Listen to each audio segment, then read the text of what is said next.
At the end of the day, I tell people this all the time. You don't have to like Trump. Right. We're not meant to. We're not dating. Yes. These people. Thank you. Leave your feel, and that's why I feel like broads have no place in politics. And this is one of the. We react on emotion. Okay. And we react quickly. Yes. Yes. Men generally react more aggressively. When you've got a kid with 2 mommies or 2 daddies, forget about it. Right. That's not healthy for a kid to grow up that way. Okay. Period. To me, it's just not, and that's a moral compass thing for me. So why do you feel that? Why do you feel that way though? We all are a little bit racist on some level. For some, whether it's demographics or language, whatever. Everyone's included in that. Right. Right. You know what I mean? Everyone. Yeah. Every black friend that I have, Republic-wide, says that their black friends are way more racist towards than vice versa. Okay. Way more. I don't believe Christ the King can forgive pedophiles or murderers or... You don't think he can, or you don't think he will? Either. Okay. So you don't even think he has the ability to forgive? No, he's a spirit of... He's spirit of God. Correct. Yes. He is all good. So there's good and evil. Right. Right. Yes. If you're just pure evil like that, right. Why? Yeah, I don't think that God meant for there to be forgiveness. Okay. For that.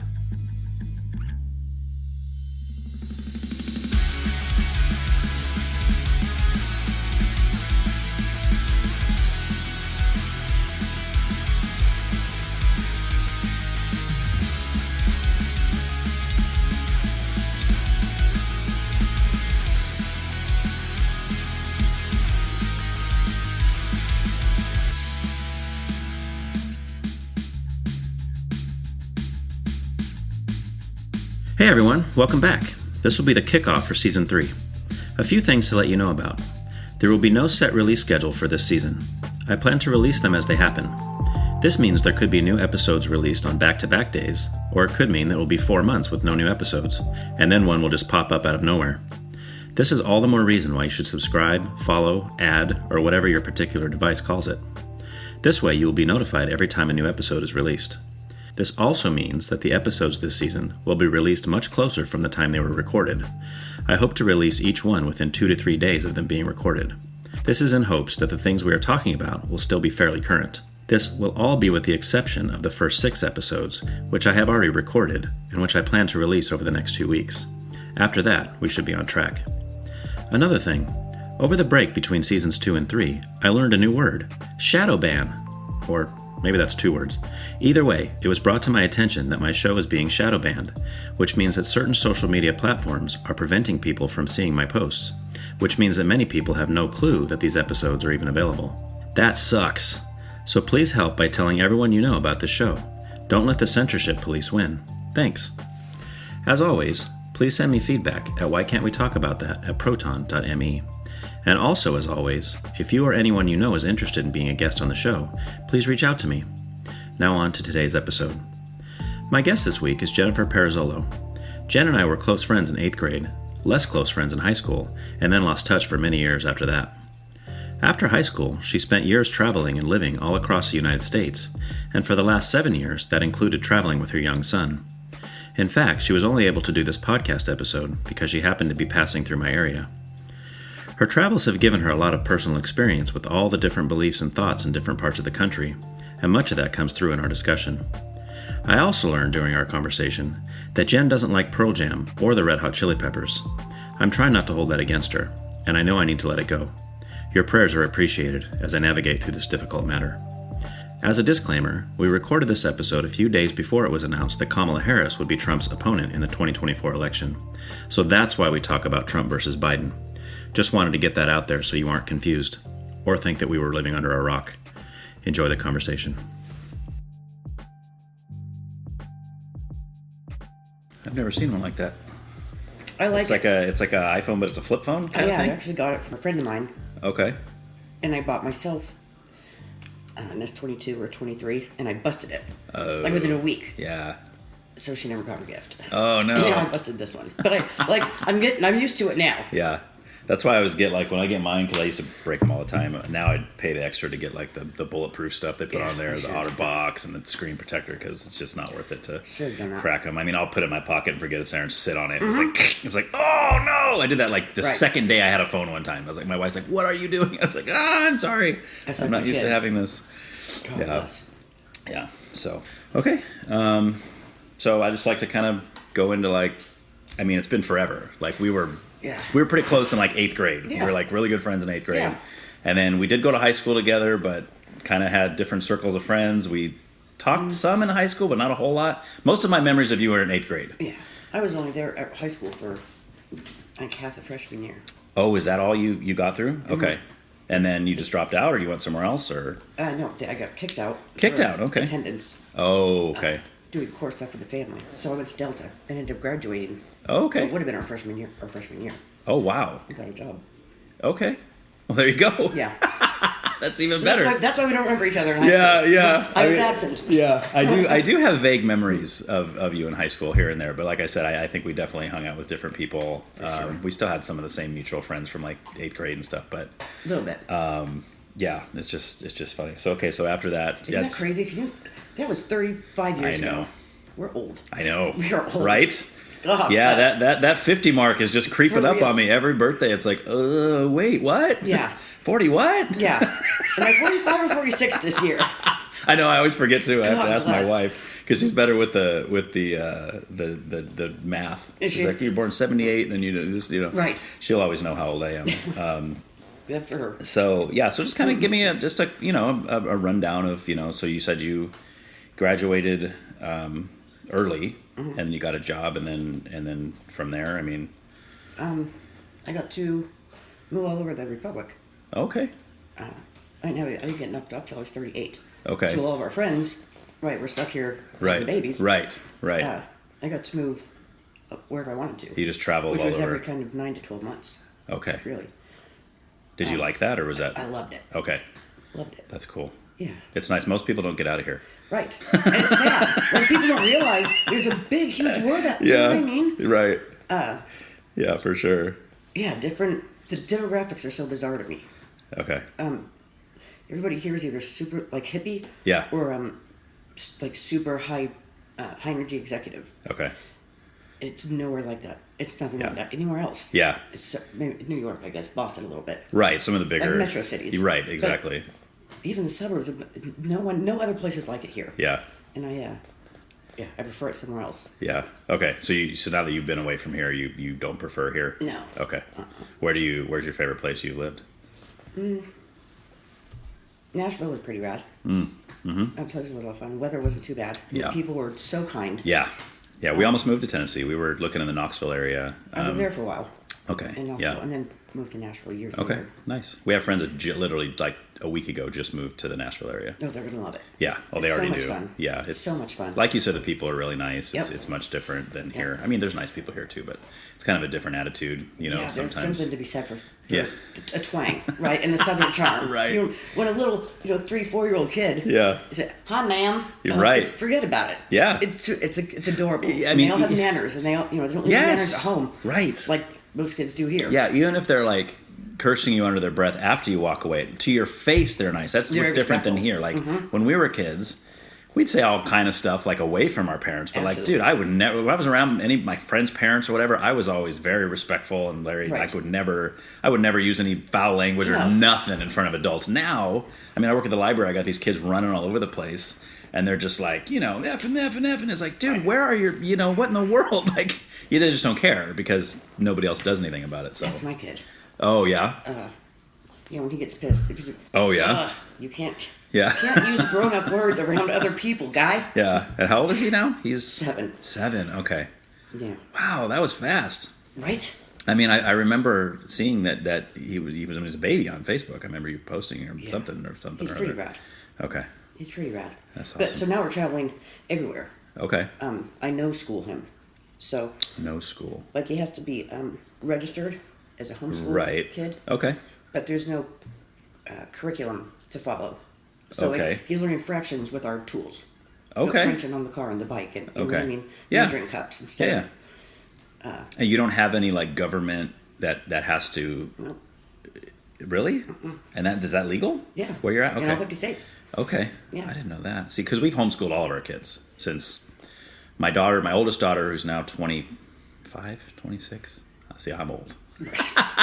I got one that's already married. Stuck here. I know, for sure, man. She is. Where was I going with that? We were talking about homeschooling. Yeah, so we homeschooled her from kindergarten. She did kindergarten, first grade public school. And we had always kind of had in the back of our minds, well, maybe we'll homeschool someday for various reasons. But it wasn't until she came home in first grade and she says, "What's out of school?" She says, "I'm bored." I said, "What do you mean you're bored?" She goes, "Well, I understand this already. And I have to sit there while the teacher explains it to the other 30 kids in the class." Right. And we're like, we don't want her to be held back intellectually because of other... Right. I mean, everybody learns at different speeds, which is totally fine. Yeah, but she's bored in first grade. Right, exactly. That's a troublemaker waiting to happen. Yeah, exactly. You know what I mean? Right. So we pulled her out and homeschooled her, and then my older son, who's now 22, he did just kindergarten public, and then we've been homeschooling him. Well, he's out of school now, but homeschooled him, and then our other two, we homeschooled them from kindergarten on. Like they've never done public school, so. Yeah, neither is Riker. Okay, Never. That's really cool. Especially nowadays, I can't. Especially here, it's like I'm too volatile. Yeah. To you know what I mean? Yeah, for sure. Like if my kid comes home talking about CRT stuff, right? Or right. He's better than or less than some of the, right. I'm going to lose it. Oh yeah. Yeah. So, this rainbow, I just can't. I'm not can't get up with it. Well, I'm with you. I would be the same. It's too prominent. Right. You know what I mean? Yeah. Teachers, for political stuff, they're too liberal in the way that for sure. The way they view these kids. Oh, man, the teachers union is totally liberal. Totally, yeah. And I have friends that have their kids in the public system. He's talked about being in the principal's office multiple times, because he's getting in trouble because he's telling his daughter, and they're like, "Well, hey, your daughter this." No, you're wrong, not me. Right. But we're all flipped around. It's so crazy right now. We live in a clown world. Yeah. We live in a clown world. I know. It's bad. There was a meme that I saw. I don't know if you saw this one. It came through, I saw it on Facebook, I think. And I told my wife, I said, this is like the most impactful, meaningful meme I've ever seen. But it shows a pool, like a swimming pool. And there's like 8 people in it. And there's the one guy in the center, right? And there's like 8 people all around. They're all in the pool. Well, everybody in the 8 around have all peed their pants, and you can see like this yellow cloud around them. And the guy in the middle hasn't. And the water around him's totally clear. But all the people that have peed their pants are pointing at him and laughing. As if he's in the wrong. He's the one that's doing something wrong. And I was like, yes! And the caption was, "This is our society right now." 1,000%. And I was like, wow, that's 1,000%. So true, It's crazy. The board. Yeah. Like, I don't know. Yeah, it's bad. It's really bad. I don't know how people, I don't know how you live out here. Yeah, well, we've tried, but... We've only been gone for 9 months. Yeah. And we don't miss it. Okay. Like, short of his buddies. You've only been gone from here for 9 months? Mm-hmm. Oh, really? Yeah. Okay. We left in... but you traveled around before that, you said. Yeah, but I was then here. You came back here. My dad had a brain aneurysm. Oh. 2009. Okay. So I took care of him. From 2009 until just 9 months ago. 2021. Okay. But we bought the house that we were renting for like 4 years. Okay. So we owned it for 6, and then when he passed, I sold it. Oh, nice. The same house that you were in before? No. Oh, okay. No, this was right over right by Patterson Road School. Okay. Still a cul-de-sac, though. Oh, really? So right by the element. Yeah. Now that I'm saying that out loud, I'm recognizing. Yeah. Anyway, cool. sold that house. So we moved to Mississippi in September. September. Okay. And that place is just miserable. Mississippi? Like weather-wise, or? Yeah. Okay. Yeah. And it's slower than most other places in the South. Right. And have you heard of the Goon Squad? No. So these were 6 sheriffs who just got sentenced a few months ago to federal time for torturing 2 black kids. Okay. They were thugs. Right. Right. But there's like 3 generations of this. It's called Goon Squad, and they all got, I think the shortest term is 25 years. Oh wow. And fed. The cops are called the Goon Squad. Mm-hmm. These particular cops. Sheriffs, okay. Yeah. 3 of them lived. I lived in the county, and 3 of them lived in my neighborhood. Oh wow. It's I don't want to say it's sundowner, but it's I can't raise my kid around that either. You know what I mean? Right. Where are you gonna go? Mars. Right. Yeah, I can't. Yeah. Yeah. Wowzers. And the weather was horrendous. Yeah. So now we're just driving around again. Okay. Visiting People. friends all over the U.S. Yeah. Okay. We'll decide. Does your son like that? Does he like to travel? It. Okay. Yeah. He's That's rad. good. He's the best little road tripper. As long as the window's down and the music is up, and I don't talk to him, we'll drive for 14 hours a day, and it's all good. That's awesome. He's pretty rad. Wow. Does he like the same kind of music you do generally? Mm-hmm. Okay. Yeah. That's awesome. Yeah, I got really lucky. That's cool. Well, let's get into that then. That's usually where I start, is music. And I usually start with like your earliest. I mean, because some of my memories of you also involve music, because we liked a lot of the same music back in the day. But like, what's your earliest memory of that? Like, what's the first time you remember thinking, this is the greatest song I've ever heard, or this band is awesome, or whatever?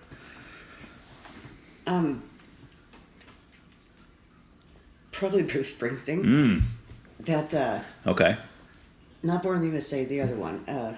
No, Glory Days, or... I was born in that. He had a bunch of singles off that album. Yeah, he did. But that's what I remember. Okay. Or like Ricky Lee Jones. Okay. I remember her playing that, and my parents playing that record a lot. I was going to ask, was it your parents that would play that kind of music? And Yeah. okay. Or your parents were like hard rockers, or? No. No? Okay. I mean, no, not. No, they would listen to almost anything, really. Okay. Country and blues and Okay. anything but rap. Anything but rap. See, that's my dad. And to this day, he's like, I don't know how you listen to that stuff. I'll tell you, before he died, Dad was listening to like Tom MacDonald with me and nice. Tyson James. Yeah. Okay. He was getting into that political stuff. Okay. He was a veteran kid. Okay. And he was rageful at what's going on. So.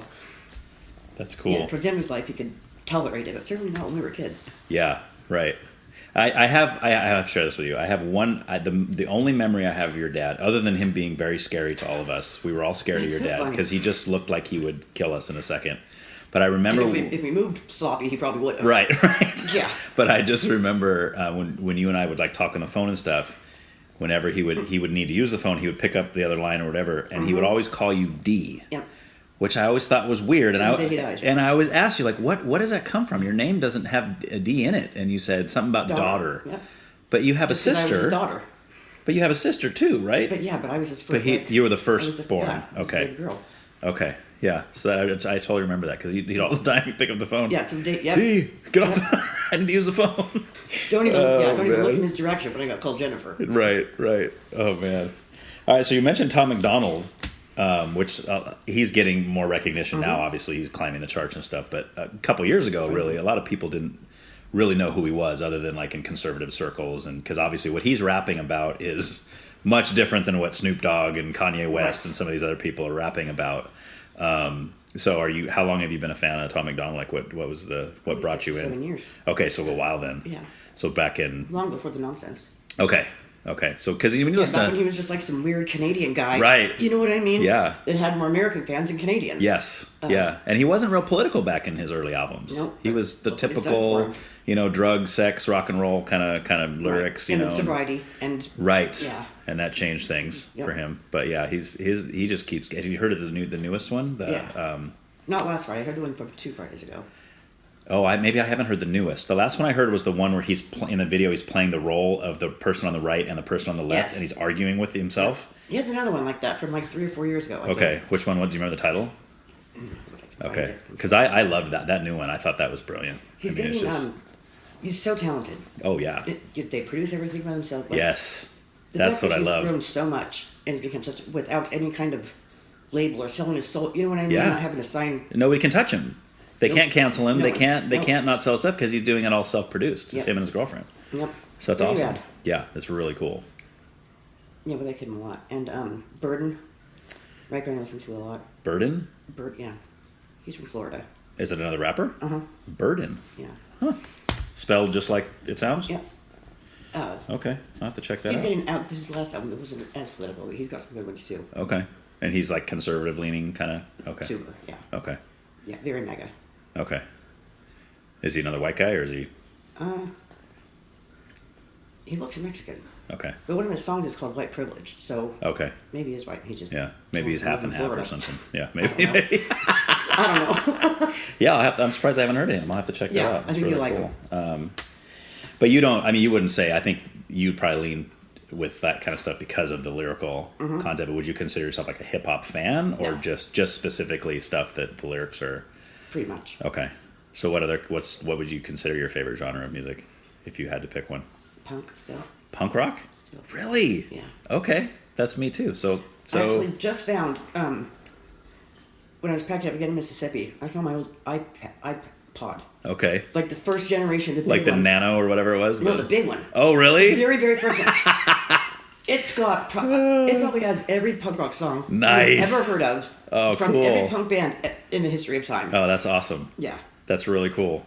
Yeah, see, I wasn't into punk in high school. I was into, like...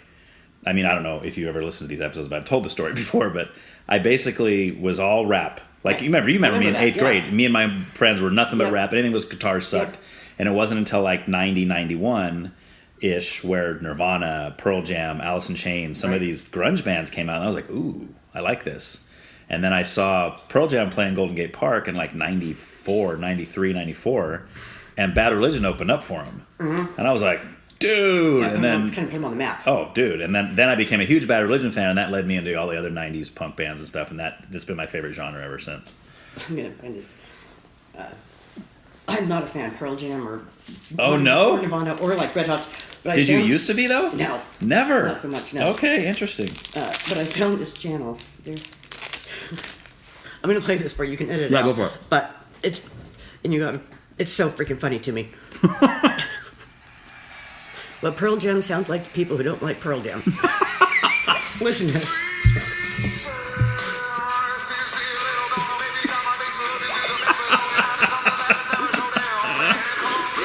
Oh, man, that's awesome.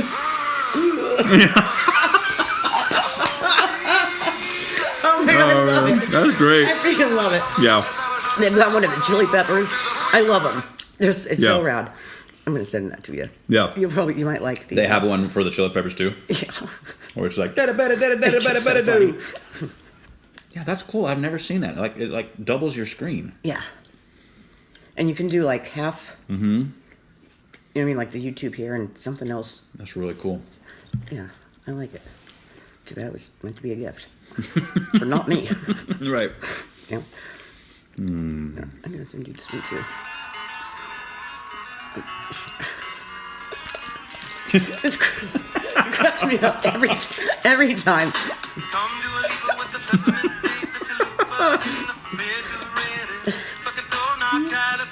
That's funny, man.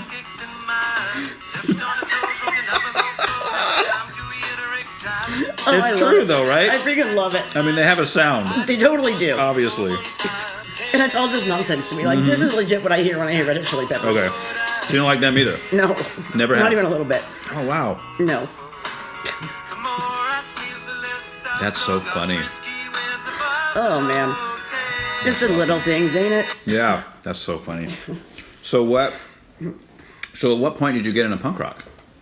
Like, what was the song or the band for you that put you there? Bad Religion. Oh, was Bad Religion also? Yeah. I think for probably all of our generation. Okay. And what year was that? Or Do you maybe remember? Rollins. Maybe Henry Rollins. Henry Rollins, okay. Descendants. Oh, dude. So good. Yeah, then once I got out of high school.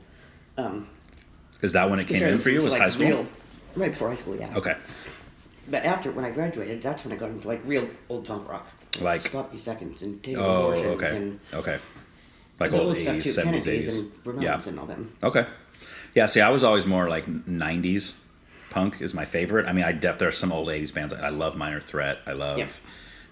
So there's some early ones. Angry Samoans. Love Angry Samoans. Oh, I haven't listened to them in ages. I know. I mean, they only had the one album or whatever, but it's great. You know, it's fantastic. But I definitely prefer more the 90s kind of skater punk kind of stuff. You know, NOFX, Pennywise, Right. Bad Religion, that kind of stuff. Guttermouth. It's funny. I feel like once we've seen all those bands so many times.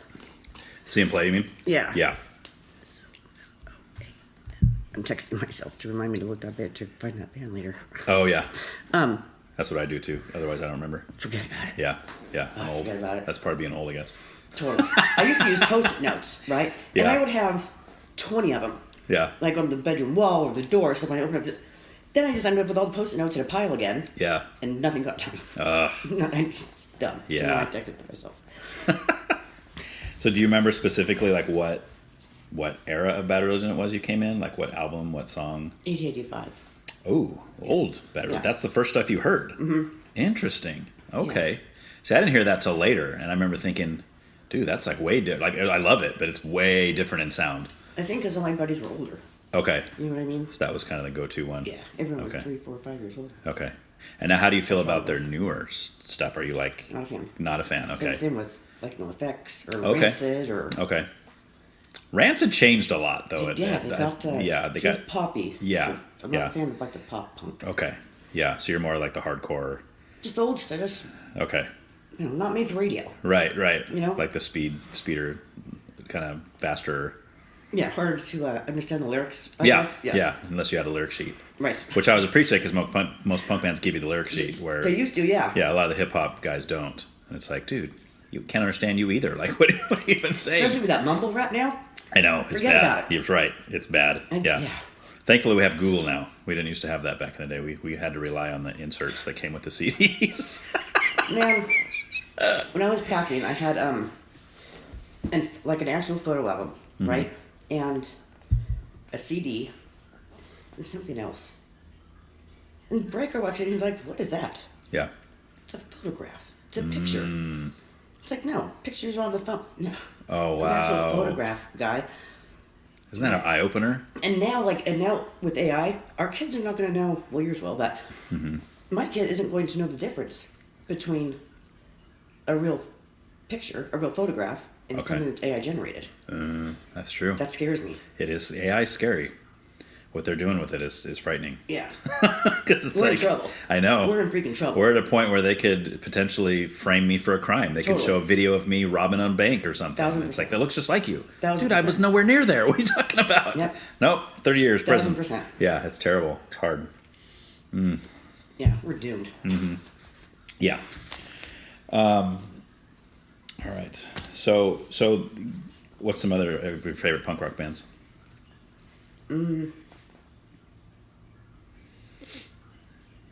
Manic Hispanic is one of the new ones. Okay. That I like. Yeah.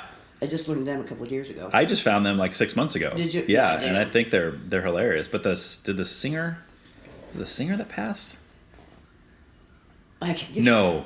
The singer is now also the singer for the Voodoo Glow Skulls, I believe. Really?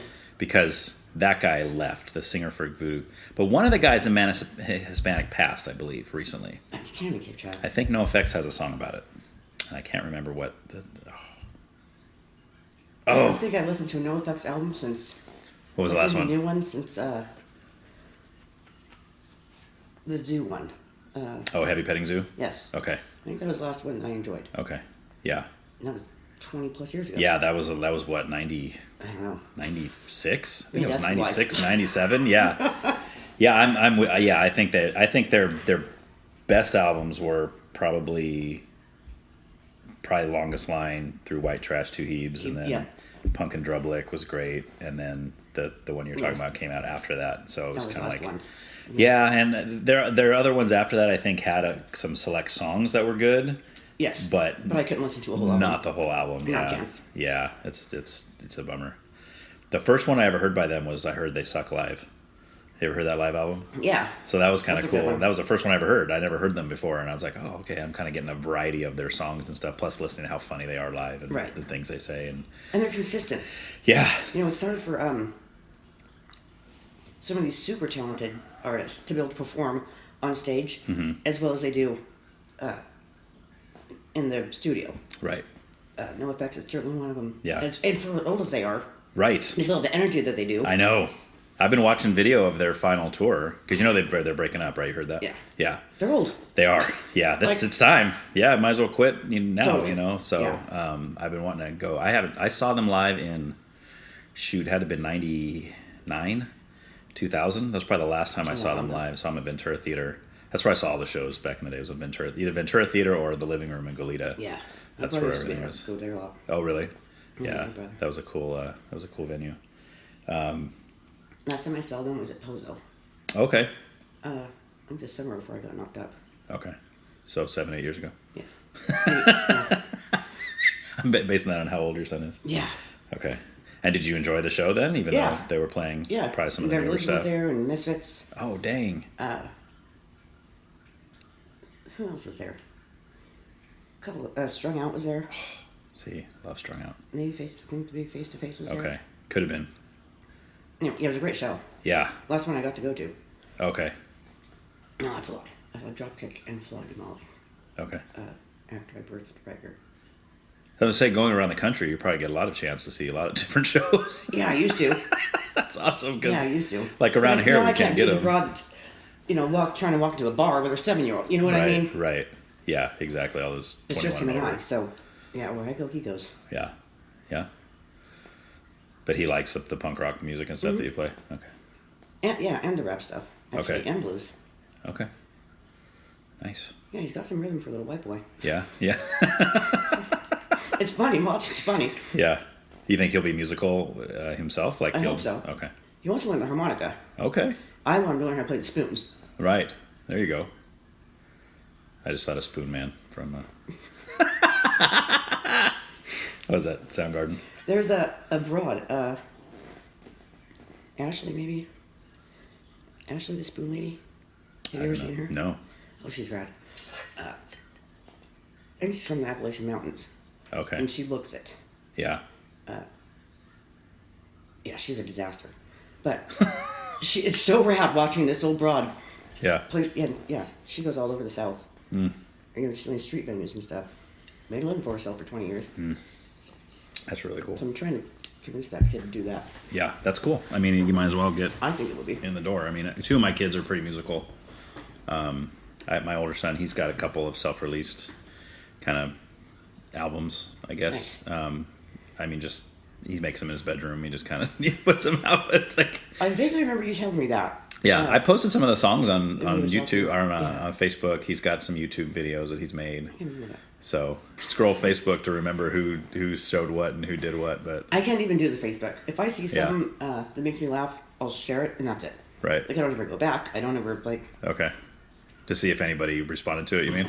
Okay. I don't have time for all that. Yeah.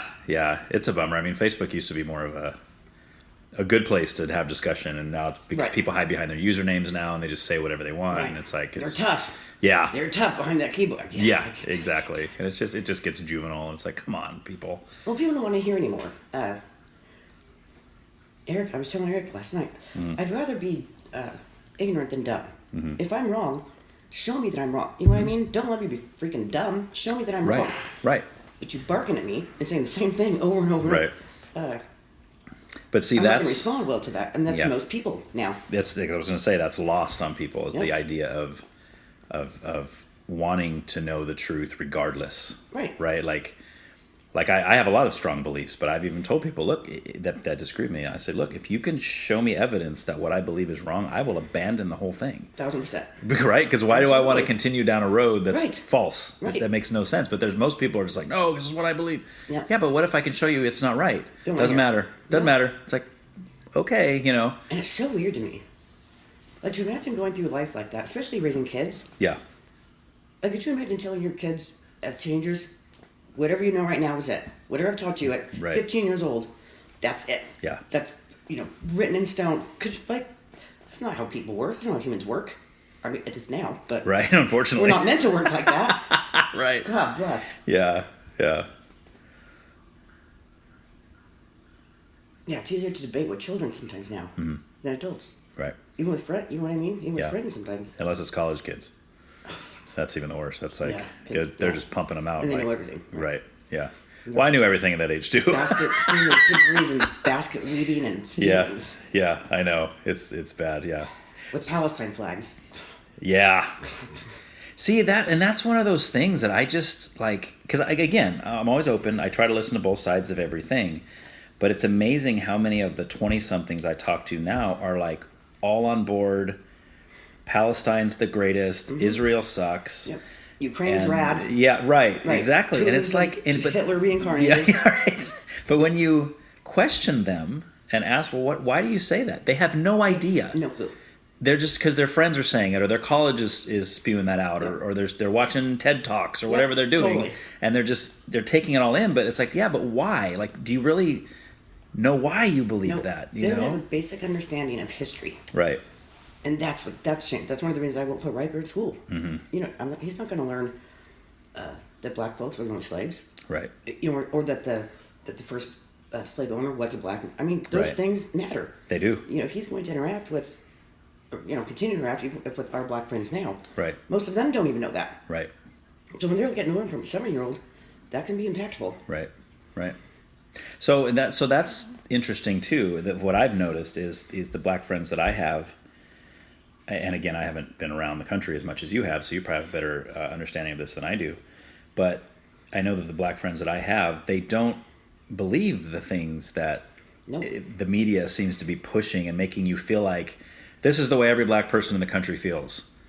And it's like, I don't know anybody that feels that way. Like I have yet to meet anybody that will say those. I guess I should talk about what I'm talking about. I'm talking about like the idea that all white people are racist. We all hate black people. We're trying to keep them down. All this, right? This whole idea, right? That America's systemically racist. This whole concept, and most of the black people I know, they're like, no, it's not. Well, it's the greatest country there is to live in. What are you talking about? I think that on some level, we all are a little bit racist. On some level, for some, you know, whether it's demographics or language, whatever. But everyone's included in that. Right. Right. You know what I mean? Everyone. Yeah. Every black friend that I have, Republic-wide, says that their black friends are way more racist towards than vice versa. Okay. Way more. But they're teaching now that... And it's evident, like on the playground in Mississippi or Alabama. Yeah. It's wild. Right. Right. It's wild. And yeah, I'm blessed because most of my friends, I can communicate with them, right? Yeah. And their parents, even. And show them things. You know, sometimes we need visuals. Right. Instead of just a friend Yeah. yapping in your ear. Right. Right. Seems to be, it's been effective. And do they receive? They receive a lot of the... Every time. Okay. They Interesting. ain't happy about it. Yeah. Yeah. You know, most of my, they get embarrassed. Right. I'm not built with that gene. I'm not built with that embarrassment gene. Yeah, but Like see... I skipped that line of creation. You think that would be good news. Right. It's like, no, I can show you that not every white person's racist. Right. You think that'd be good news, but then the pride creeps in, and it's like, well, I never knew that. Right. Therefore, I look like a dummy or something, exactly. right? Yeah. Yeah. Huh. But, I don't know. Yeah. But they're also teaching now that it's impossible to be racist against white people. Right. Right? Like that Oh, doesn't exist. Yeah. You are the absolute devil, right? Right. A straight white male, forget about it. Yeah. Yeah. But you know, with a home and children and Right. Yeah, you're the worst thing. I'm you can. the enemy. And yeah, right. You're the terrorist. Right. Right. It's so wild. Yeah. Especially since all that was it's being pushed by white dudes. Yeah. And people they won't even like they Right. can't even recognize that. Right. Yeah. Well, they say that when they look at those videos of like the people that are pushing that kind of a narrative, they said the biggest demographic is like mid-20 to early 30-something white women. That's who's doing it. It's not even the people who are supposedly being oppressed by this. It's them. It's like what are you talking about? You know. One of my very best girlfriends, we're like soul sisters, lives in Oceanside. She's married with a 13-year-old son. They sent him to a very, very prestigious private school. Okay. And she's about as left as it gets. Okay. I was never political, right, till I grew a human. Right. And she's always been. Okay. So, Okay. and like, this is the first topic that we have some serious conflict about. Yeah. But when St. Floyd happened, Oh yeah. I called her, and she's on a march Yeah. on the beach with her kid. Okay. What do you? Yeah. Do you realize that he was on parole for holding a pistol Right. to a pregnant broad's belly? Right. Do you know what he died of fentanyl? Yeah. He did not. Bam. Here's Yeah. the video. Yeah. Well, she was mortified, Okay. but she's still that middle-aged white broad. Okay. 1,000%. Okay. Did Orange, she believe orange it? man bad. Yeah. But after you showed her that stuff, did she? No. Okay. No. She said what? It was a phony video, or it was. Yeah, or the autopsy's not right, or talks wasn't right. But I don't know. Well, because wasn't it that the original autopsy Fentanyl. showed that, right? And then his family asked for a second autopsy. By some coroner who only only does autopsies for people who are going to pay $500,000 for it. Yeah. Well, and then the third one was fentanyl again. Right. Stop it. Right. Stop it. Yeah. Well, you're praising a dope head. Yeah. You know what I mean? Well, that was all that was a political move. 1,000%. And I think but now we've got two gentlemen in prison. Yeah. Right, for murdering some dude. Yeah. Who couldn't. The biggest thing for me is when they showed the second camera angle that showed that his knee wasn't even actually on his windpipe. And it's in almost every police manual. Right. Republic-wide. But the media decides what they're going to show us and not show us, and that's why I don't. 1,000%. And my question is always, why are they doing that? Like what? Well, that's sort of BLM, right? BLM only happens once every 4 years. Right. Yeah. Yeah, but how is that going to get you votes? I guess you trying to get the black vote. Is that? Are you kidding? Okay. That's what I think. Okay. Absolutely. Okay. But the Democrats almost unanimously have the black vote on their knees wearing literal kunta kinte. That was so ridiculous. You got Nancy Pelosi and if people can't recognize that posturing, you deserve to be stupid. Yeah, I know. But however, though, the Democrats have for years overwhelmingly had the black vote already, which is crazy. So why are they still trying to push it? When they're pushing all white people are racist, right? But you're the party that fought for slaves, right? So pick one. Yeah, but they deny that. You know, you're not going to have it both ways for much longer. Right. I feel like most of us have been the silent majority. Mm-hmm. You know what I mean? Not wanting to act as foolish as BLM and everyone I know, we're sick of being quiet. Right. Right. Yeah, 2024 is going to be interesting when November comes around. So what do you think they're going to do based on, I assume you saw the debate. That was ridiculous. The comedy show. Yeah, even the Democrats are horrified by that, and usually they're trying to prop him up in some way, but they've deserved him. Yeah. But see, my theory with that is that this started when there was a presser he did. This is probably 4 or 5 months ago. And it used to be, right, as you know, they give him the cue cards. They'd say, here's the reporters you're going to call on. Here's the questions they're going to answer, all that kind of stuff. And when he starts to flounder, he starts to, look around like he doesn't know where he is. Mm-hmm. Somebody comes in and ushers him out of the room, right? Yeah. Well, there was one he did about 4 months ago where they just let him stay out there. And he buried himself, right? And I thought to myself, what are they doing? Why are they letting him bury himself? They're trying to get him out of there because they know he can't beat Trump. So they're going to try to put someone in there. So then they let him go on this last debate, buries himself even worse. So now the question is, what are they going to do? Who? Yeah. Is it going to be Newsom? Who's it? Is it going to be... Yeah, because they have to get somebody who they think can beat Trump. There's no one. That's all they care about. There's no one. Okay, you think he's got it? I think that the majority of people who voted for Biden are very full of buyer's remorse. Mm. They can't afford to live. Right. They lost their jobs. Having to mask up. Right. COVID did a number. They're being told crime is down, right, and prices are down, but we can't feed our families. Yes. You know what I mean? Yes. And that's what matters to those people. We're winning the war on drugs, but people are having to. Like homeowners on their neighborhood sidewalks are going to step over bodies. I know. Corpse. Yeah. I think no one's buying it anymore. At the end of the day, I tell people this all the time. You don't have to like Trump. Right. We're not meant to, we're not dating. Yes. These people. Thank you. Leave your feel, and that's why I feel like broads have no place in politics. And this is one of the we react on emotion. Okay. And we react quickly. Yes. Yes. Men generally react more aggressively, but right. you think things through a little bit. They're more logical, or women are more emotional, which isn't a bad thing. It's just the way we're created for different reasons. 1,000%. Yeah. I think everybody's... Yeah, like I said, we're not dating the dude. Right. You don't have to like him. And I love the way you word that. That's awesome. Your pocketbooks were better. Yes. Right. Your kids were safer. Yep. Yeah. We had a border. Yeah. We weren't this borderless. Right. It's bad. Yeah. But Kamala's been taking care of that for us. And she's doing a great job. She's doing an outstanding job. I'm sure when she speaks to these folks with her word salads, I'm assuming they don't speak English. Right. I'm sure. Well, that's what's most amazing when she goes through her big spiel, which makes no sense, and everybody... It's like, are you guys insane? What did she even say? I feel like they're getting, like, gift bags at the door. You know, like these people who... Must be. These 20 people, yeah, right, who attend these functions, they must be getting some kind of gift bag or gift card. There's something. Or here's $1,000. Just clap every time Kamala says something. 1,000%. It's got to be something, right? Like, they don't even get the turnout. Right. To... Yeah. But then they put the camera angles to show that there was thousands of people there. Right. You know, right. Yeah. It's terrible.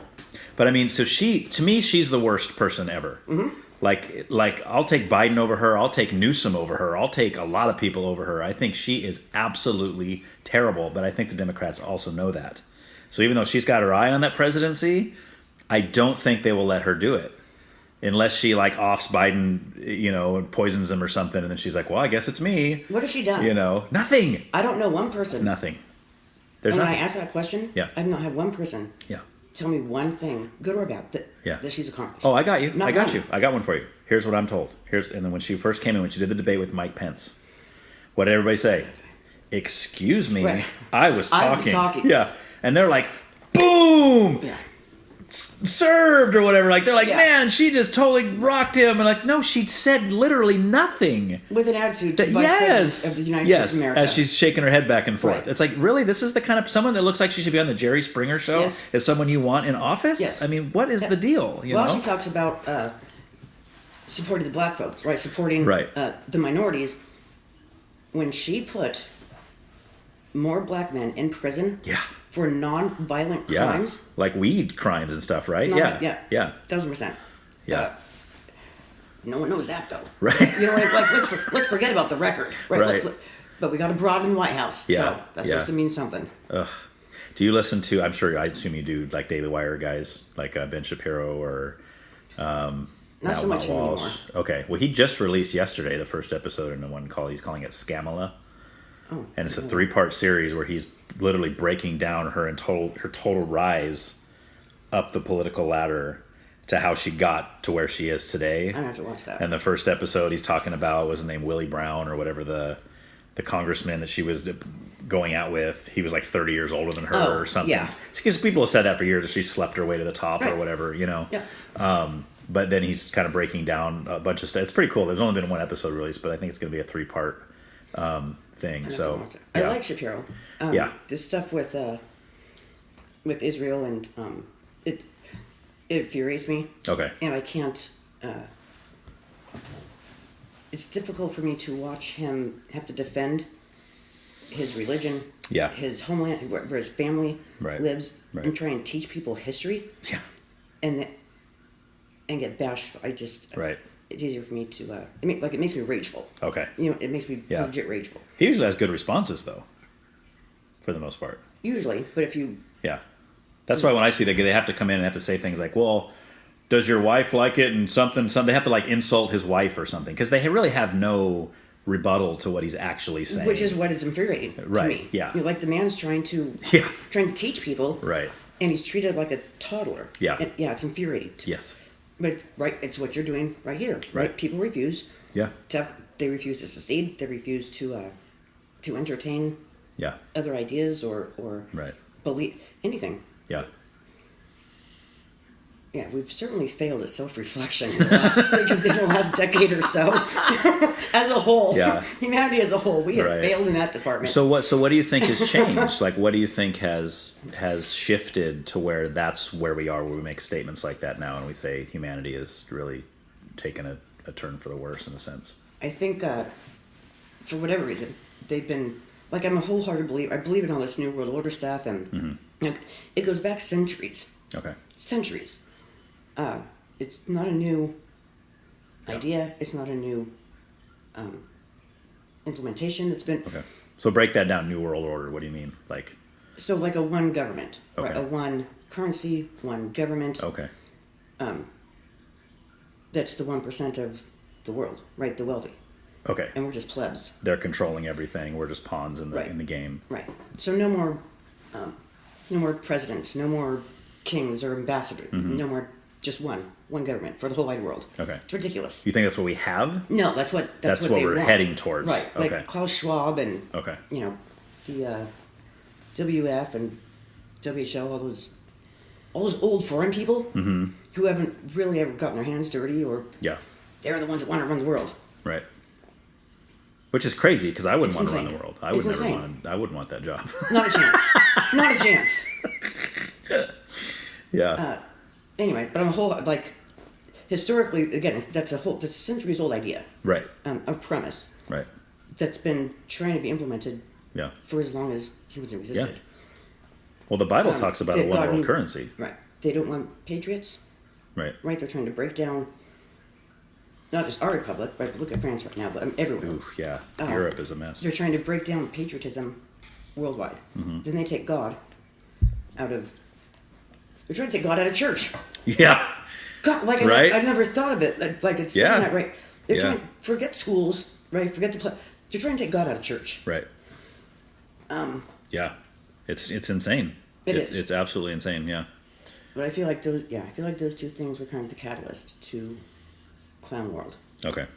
Yeah. Because I mean, even back when we were younger, it wasn't like this. No. Like the world we're in now is even than 10 years ago is way Right. different. Right. Yeah. And they're not ashamed of it. Like they used to be secrets. Yes. Now we're just saying this stuff out loud. Right. You know what I mean? Right. Come Exactly. on in, we're gonna house you, we're gonna feed you, we're gonna kick our veterans out, we're gonna kick our kids out of schools. Right. You can vote now. Yeah. Dead. My grandma voted 3 times in 2020. She was dead for 3 years before that. She voted 3 times. Wow, Mm-hmm. that's impressive. You can go online, and once you vote, to make sure that you vote. So when dead people can vote, why not these immigrants? Right. Why these aren't immigrants now? Why not these brand new millions of Yeah. citizens? So you think that's why the border's so weak because he's trying to get voters in here to. That and I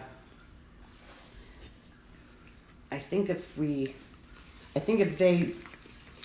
believe that we are headed for a legit civil war, if you look at most of these, especially up in Canada, like through Panama, most of these people coming over, they're not families. Right. They're not women and kids. If we're sending weapons to, leave them in Afghanistan, send them to Ukraine, no one's going to convince me Right. that we're not passing them out, or that we wouldn't pass them out, Right. right, to control the masses. Yeah. I sound like I'm crazy. I probably sound like I'm crazy. No, you but, like, this is all... I got a 7-year-old kid, you know what I mean? Yeah. This is a big deal for me. Right. Yeah. Well, it should be a big deal to everybody. Like- I mean, that's something we need to be focused on. But no one is. No, we're focused on TV shows and entertainment and Right. everything that's fun but doesn't really matter in the grand scheme of Right, things. first world problems. Right. My program's canceled for Olympics. Right. Right. It's the end of the freaking world. Yeah. Yeah. Maybe it's just Exactly. easier for people to tone it out. Right. You think? Probably, because I meet a lot of people that don't like to talk. They don't like to think too much. They just like to put on something that they can, because people say that. They say, I don't want to do anything. I just want to just veg out, right? That's the term. I just want to veg out. And that's what they'll do, and it's like, no, let's talk about some of this stuff. Oh, right. At the I'll talk about detriment, it. though, of ignoring what's going on outside your front door. Right. Right. Well, do you think that a lot of people, like you just said a minute ago, you feel like you're crazy? Do you think there's a lot of people that don't believe what you're saying? Like if you were to say that to most people, hey, here's what's going on. Biden's got the government or the border's doing this, going to bring people into this, and then Canada, and you're talking about all this stuff. They're going to walk away from like, whoo-wee, that chick is nuts. Maybe, but then if they looked at anything on the YouTube or Rumble or yesterday, Yeah. articles were everywhere, right from New York Times, Washington, everywhere, that the White House is making it legal for illegals to vote. Right. Without Yeah, censorship. that was just the other day, Yesterday. right? Yeah. Okay, I saw that. Like, this has been a working theory. Which, how can that happen? Like, I don't understand. I mean, if you're dead, you could vote. Why not if you're... Yeah, but I mean, none of that should be happening to me. Like, It's that's an easy stop. It's you know? unconstitutional. Right. Like it's of course it treason. is. To me, it's really treason. Yes. Like, the law is treason. Right. To even broach that issue. Right. I think where they failed is R.V. Wade. I think that they... I think that they didn't consider most of... what, 80%, 70% of these immigrants are Roman Catholic. Right. There is no choice. There's no abortion, Right, there's no birth it. control, yeah. We are here to get knocked up. Right. I don't think they counted on that. And Okay. I feel like... So you're talking back in the 70s when Roe v. Wade more, got passed? Or are you talking when it about got recently when it reversed. got revoked? Okay. Right. And, Okay. and Biden and his cronies are pushing for it, right? Right. And we're going to get it back. Oh, and all the people coming over like, no, Right. we don't like that. Right. Okay. Right. All of a sudden, Orange Man rad. Right. Right. You know? Yeah. Even though Orange Man kind of got some people upset when he talked about the abortion pill. Right, but he has... A couple weeks ago. But he's definitely pushes more pro-life than... But he's not than wanting Biden. 6-9 months after... Right. That's more... Yeah. If I went out right now with my pistol and shot a pregnant broad... Right. And they both died as capital murder... Yeah, it'd be a double homicide. 2 counts. Yeah, right. By the letter of the law. Right. Also, though, by the letter of their law, it's not human. Right. So which is it? Well, no, what they'll say, You see what I'm saying? I've Like- asked pro-choice people this question, and what they say is, it's only a double homicide because that woman who was pregnant wanted that baby. How do they know? See, well, because she was bringing a term, she hadn't gotten I'll an tell you what, abortion. when I was 8 months right. growing a human, I did not want to be pregnant. Right. I didn't. Right. You're I was like- mad at Riker all Yeah. day, every day. I promise. I promise. You know what I mean? Right. Like, wanting to... I don't know. Yeah. That's just not a valid argument to me. It's I just agree. not. I agree. But I agree 100%. But that's the argument that's made. Like because they put it on the woman's choice to do whatever she wants with her own body, right, is always the argument. So they say if a woman chooses to terminate the pregnancy, which is their wording, I would say kill a baby. Kill a baby. They would say terminate the pregnancy. Then that is their decision. Therefore, that life is not a life. Which, again, scientifically, biologically makes no sense because your thoughts about something do not convey whether there's a life there or not. It either is or it isn't, right? And that's why whenever I get into this discussion with people, I say, we're going to go round and round in circles. The only thing that matters is that a life or is it not a life?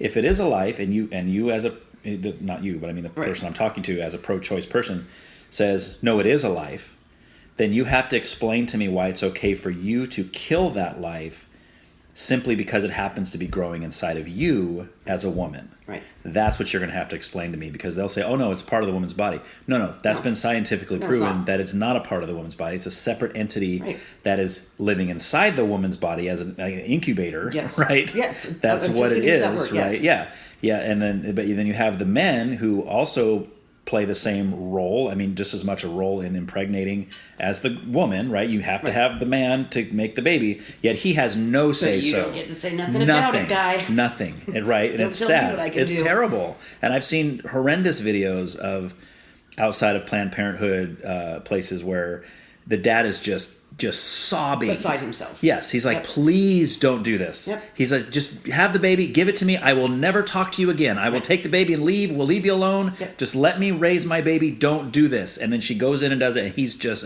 destroyed. And I'm like, man, I couldn't handle that if that was me. There's no way. And that's something that we're not meant to get over. Like, Right. I feel like they're never going to get over that. Right. And then you also see the ones, though, who are with equal amount of passion begging them to do it. Right. Right? That's And they also don't, true. And now you're screwed for it. You know what I Right. mean? You're paying child support. You Yeah. better have 3 freaking jobs. Like, Yeah. And that's another thing on It's the a man. He racket. has no It's all a choice racket. either way. yeah, it's all a racket. That's a good point because he has no choice either way. Right. And then, so now she decides to have the baby when he's like, no, you got to get an abortion. Right. I'm not ready for this. I can't. And she's like, nope, I'm doing it. Right. Sometimes to spite him, in a sense, right? Let's face it. Yeah, right? Pretty often. Yes. Pretty often, right. let's face it. And then he's screwed in another way because now he's like, oh, great. Now I have this kid. Right. You know, which, again, he helped create it also. So it's Right, not but yeah. I feel like it was such a big part of women's rights, Yes. which again is a racket. Yes. Like, Yes. all these strong, independent broads. Right. Do your plumbing. Yeah. Change your tire. Right. Build your house. Right. Oh wait, you strong, independent broad. You can't. Right. You can't. Yeah. You can barely figure out who to hire to. Like, Yeah. Yeah. I think that right here. I think that we gave too much too fast to broads, Yeah. and for some reason, it's not good enough. Right. Race-wise, we've basically negated the civil rights movement. Yeah. The BLM. It basically doesn't matter. Right. They are asking for segregation. Yeah. But with women's rights, we want to move it forward with it. Right. Right. Cool. Get me a drink while explaining me why. Right. Make me a sandwich, will you? Right. But it's clown world. I don't understand any of this. But how do you think it's morphed? Like, because you look back in the original days of the women's suffrage, right? You have a women's right to vote. You probably are in agreement there. You think women should have the right to vote? I think most of us okay, interesting. don't pay. Most of the broads I know don't pay enough attention. Okay. I feel like to deserve. Right, but some do. You think? Some do, but Okay. you can't measure that. Yeah, yeah. So I don't think it should be divided by gender. I think it should be divided. I believe this. People hate me for this. I really think that before someone is allowed to vote, they should have to take a test to show if they're cognitive, if they understand, and maybe a U.S. history test to see if they even understand the government, maybe how it works. Allegiance. Yes, Right. something, right? Bits of your Bill of Rights or the something. Constitution. And that should be straight across the board, where you're man, woman, agree. white, black, it doesn't matter, right? I don't think anybody should be disqualified from voting based on what they look like or who they are, but That's it should be brilliant. based on their intellect and their understanding, right, of the things that are happening. Because otherwise you got these bozos that don't know what they're doing. Yeah, I'm going to vote for Biden. Why? Well, because he's not Trump. Oh, okay. right. Good reason. Good reason. What's happening? Like, I know. And that's why That's we're a brilliant messed idea, up. though. Yeah. It's never going to There's got fly. to be a reason they've never... There's got to be a reason. Yeah. Probably because a quarter of Americans would qualify to vote. Right. If they did something That's- with parenthood, yes. right? Abortion would, Right. take a test. Yeah. To be, And you're right. There probably would be very few that would qualify. right. And demographically, it would probably be, educated white men would be the majority, right? And then it would go back to, oh, this is racism, this Right. is sexism, this Yep. is, it's like, no, that just shows you we need to redo our whole system to where it's not just rich white men that are getting the education, right? No, but it's not. It's I not. know. I've got more Mexican and black friends Yeah, who have college degrees than white friends. right. Right. They got that whole... what was that called? That just got overturned too. Oh, the affirmative action? Yes. Okay, yeah. Right. But now it's passed on to... Right, they get rid of it on paper. They get rid of it in education. But now it's in every 401 major company. Yeah. Yeah. Like their SOPs, right? Their standard operating procedures say Right. anyone but whites. Yeah. It's Yeah, madness. which is It's madness. which is the definition of racism. Right. It's like I don't understand that. It's like if 'Cause you we're not meant to exclude understand. anyone, We're not meant to understand that. It doesn't make sense. right? We're not meant to wrap our heads around it. Right. Like you said, it's just one big circle Yeah, of it's crazy. it is. It's nuts. It's lunacy. Yeah, and it makes you wonder what the world's going to be like. As we both have kids, we see them growing up. What's it going to be like when our grandkids are born or whatever? Like, what is this world going to be like? It's kind of scary to think about, really. I think we're doomed. Yeah. The downfall of every ancient civilization began with the confusion of sexes. That was the onset Interesting. throughout time. Okay. I never heard that one before. We have our boys want to cut off their junk and Yeah. Man, yeah. Yeah. Do most though, like It's young crazy, boys might talk about that, but like when they look at this statistically, when they don't get the surgery, right? Let's say a little 10-year-old or 12-year-old says, "Mommy, I'm a girl," and let's say they say, "Okay, well, okay, let's talk about it when you're 19, 20." Okay, most of those kids, when they get to 19, 20, they're not gonna think they're a girl anymore. It's a phase. Right. And right now, So it's why do we? trendy. Yes. Oh, for sure. You know what I mean? Absolutely. When we were junior high, Yeah. parkas were trendy. Yeah, they were. And 80 degrees. You know what I mean? That's so funny. I forgot Like- about that. Oh my gosh, that was a trip. Everybody had parkas. Yep. That's right. All the Oh cool my kids. gosh, yeah. Like, cool, because you'd go home. Right. Mom, Right. I gotta get one of these. Everybody Absolutely. has one. I'm going to be the nerd. Right. I'm going to lose my friends. Man, and I haven't seen a parka in forever. No. And everybody had them. They were all the different sports or whatever. Sports mine was the Spurs. I had a San Antonio Spurs one, remember? Oh, were you the Spurs fans? That's what Mom grabbed. I was then. You were? I was then. I mean, I didn't know that. It wasn't much longer after that, I don't think. But yeah, I liked like David Robinson and some of the other guys that were on that team back then. But yeah, I don't even. And now I don't even follow sports. Like, I might watch this. I'll go to a Super Bowl party, but that's because there's usually nachos involved. But so it's not really nachos, give me whiskey. Right. Yeah, exactly. So it's not like I'm really into the game or the teams or anything. But but you're right. It's a trend, and whatever the world decides is the trend for that time is going to be, because young kids are always wanting attention. Look at me, look at me, look at me. Whether it's the punk rock movement, you get a big purple mohawk and you go to school, everybody's going to be looking at you. Right.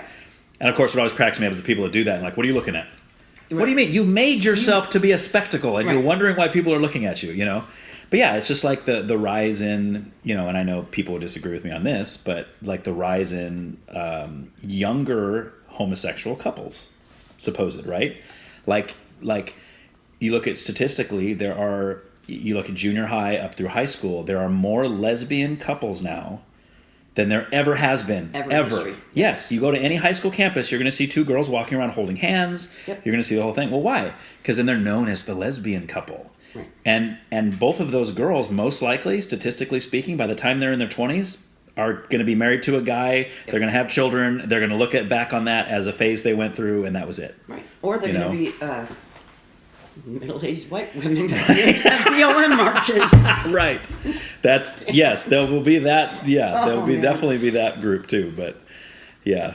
Actually, I've got a couple of friends, right, who have two boys. Mm-hmm. One of them, it's like I've known these kids. Right, they're 18 now, but I've known these boys since they were 4 or 5 years old. Yeah. So one of them has a girlfriend who's a girl who says she's a dude. Okay. The other one, like we've known him since he was small. We knew he was going to be gay. Not a thing. Right. But he says he's a girl. Mm-hmm. When I came out here, so I moved to Mississippi at the end of September. I drove back out here for Thanksgiving. And then we're back in December. When I was out here for Thanksgiving, he comes down, and I love this. He comes downstairs without a shirt on. Mm-hmm. Wait a minute. I just watched you walk through that front door with a floral blouse on, and literal pink barrettes in your hair. Right. I don't get to walk around here without my shirt on. Right. Like you don't get it both ways. That's a good point. I had to have a serious conversation with him. Right. You don't pick one. Yeah. No one can. But pick one. Right. We've always known that you're gay. No one ever cares. Right. I don't want to see you make out with no dude any more than you want to see me make out with a dude. Right. You know what? But don't tell people, don't dress like you're a girl just because that's trendy right now. Right. Because I promise. Yeah. Whatever you're trying to attract, it's the wrong ones. Right. You're right. Like. Yeah, but that's a good point. Like if you're going to identify that way. Then be that way. Then you need to take all the rules with it. Yep. Yeah, you can't walk around topless. You can't, for sure. Absolutely not. That's so funny. But he got it. Right. How old is he? He just turned 17. Okay. But so both these boys, right? Like one is legitimate gay. Right. The other one is straight. Okay. Dated a Zim Zur. Like I don't know if this. I know it's a girl. Yeah. What does it even mean? I don't know. They don't know. Right. They don't know. But you better call him that. The hell I will. Because you don't. You're in big trouble. I promise. I promise. You will be called little girl or cute little boy. Yeah. Well, no, but I feel like some people. It's hard. I feel like for parents to address this issue. You know what I mean? Yeah. Like my friends have to live with these kids. Right. And deal with them. Yeah. I don't have to do that. I can. What if you did? Like I'm the auntie that will take your secrets to my grave. Right. And I'm gonna tell you when you're being dumb. Right. But what would you do though, like if you were in that scenario? I mean, God forbid, of course. Tell my kid exactly what I told. Okay, so if he came to you and he was like, "Mom, I think I'm a girl," nope. You'd be like, "Nope, you're not." No. There's a song by Tyson James's boys. Okay. Who were, I don't know, 10-ish. Called "Let the Boys Be Boys," okay. and the whole thing. The country song. No. Okay. Oh, it's a rap song. Okay. Tyson James is very Christian. Okay. I Very never heard of 2A. him. Tyson Really? James. Yeah, I never heard of him either. You gave me 2 to look up now. Yeah, you're gonna like him. Awesome. But his boys did a song, and it's all about, like, you stole my rainbow. Let the boys be boys. Let the girls be girls. Yeah. I've stranger danger. Like, it's the kids young, right? That I've been at the parks or whatever with Riker. They know that they're boys and girls. Like, it's just not a thing. Right. Right. It seems like it's like junior high. Is where it's getting promoted. Yeah. Right. Not just pushed. Yeah. It's getting promoted, and then Yeah. the kids go home, and the parents are supporting it, Right.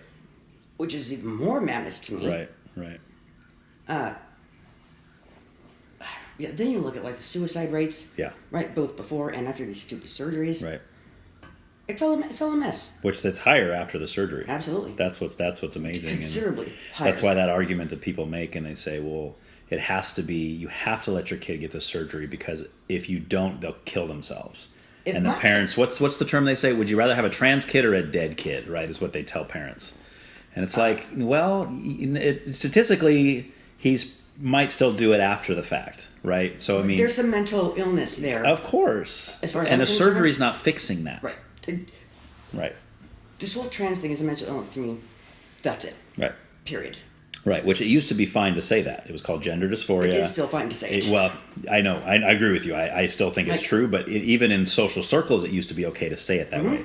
Because this is not a new thing. Gender dysphoria has been around for many, Right. many years, and that's what it was called. That's what it was known as, until this whole thing blows up. And now all of a sudden, it's like, no, it's not a mental disorder. It's just who they are. No. It's just you need to accept them as who they are. They are literally, the opposite gender is trapped inside their body. That's literally what's happening. And it's like, no, I That's don't. literally not what's happening. But I think we need to go back and define the word literal. Right.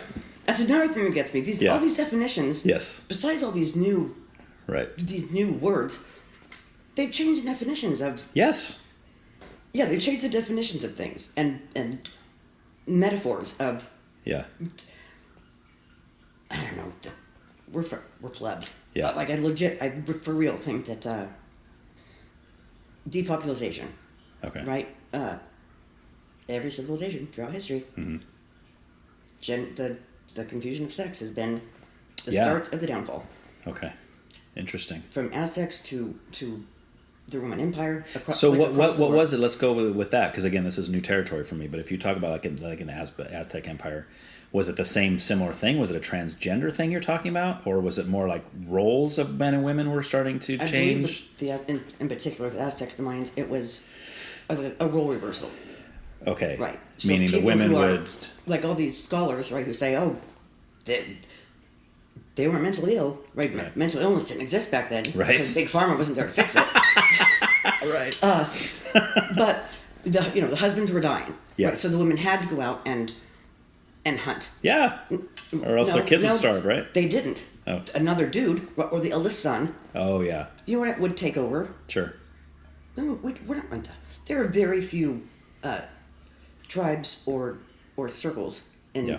any civilization where we're not meant to do that. Right. We grow humans. We're meant to cook. Yeah. You know what? And rear the kids and Yeah. keep it a tidy home. That's a very unpopular opinion, you know. Well, and it's a shame, right? Men, we used to know our roles. Right. I'm with you. I'm with you 100%. Again, this whole strong independent woman thing is just, it's nonsense, and I Yeah. don't understand why men. I can't figure out why they buy into it. Yeah. When logic says you're not strong, Because you're they're definitely not independent. because they're not thinking logically. That's the whole thing, and I'm sure you've come across this when you talk to people. Obviously, you're very conservative leaning.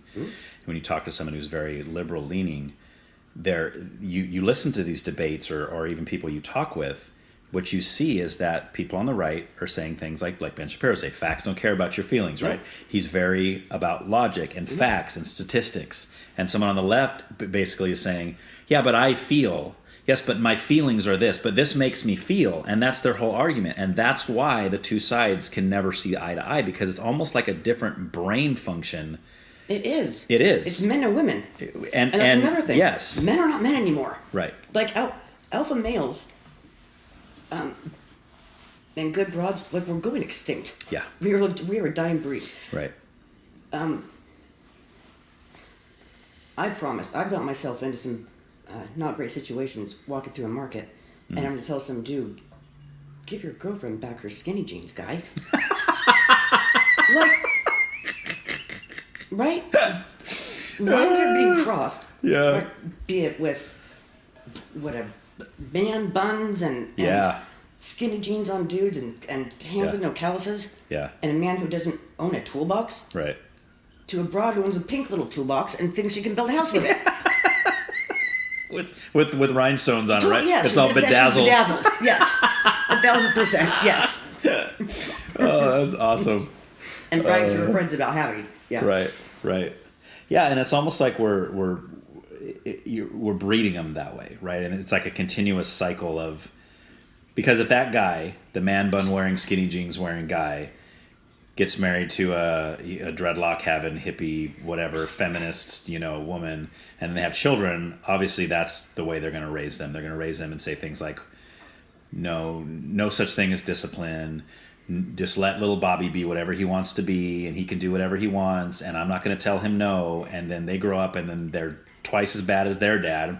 Then they get married and have kids. It's just a cycle, right? And that's why I agree with you saying that the kind of people that are kind of raising up good people are dying out, right? There's not as many of those people left because the breeding is just... Right. There's no moral compass anymore. Right.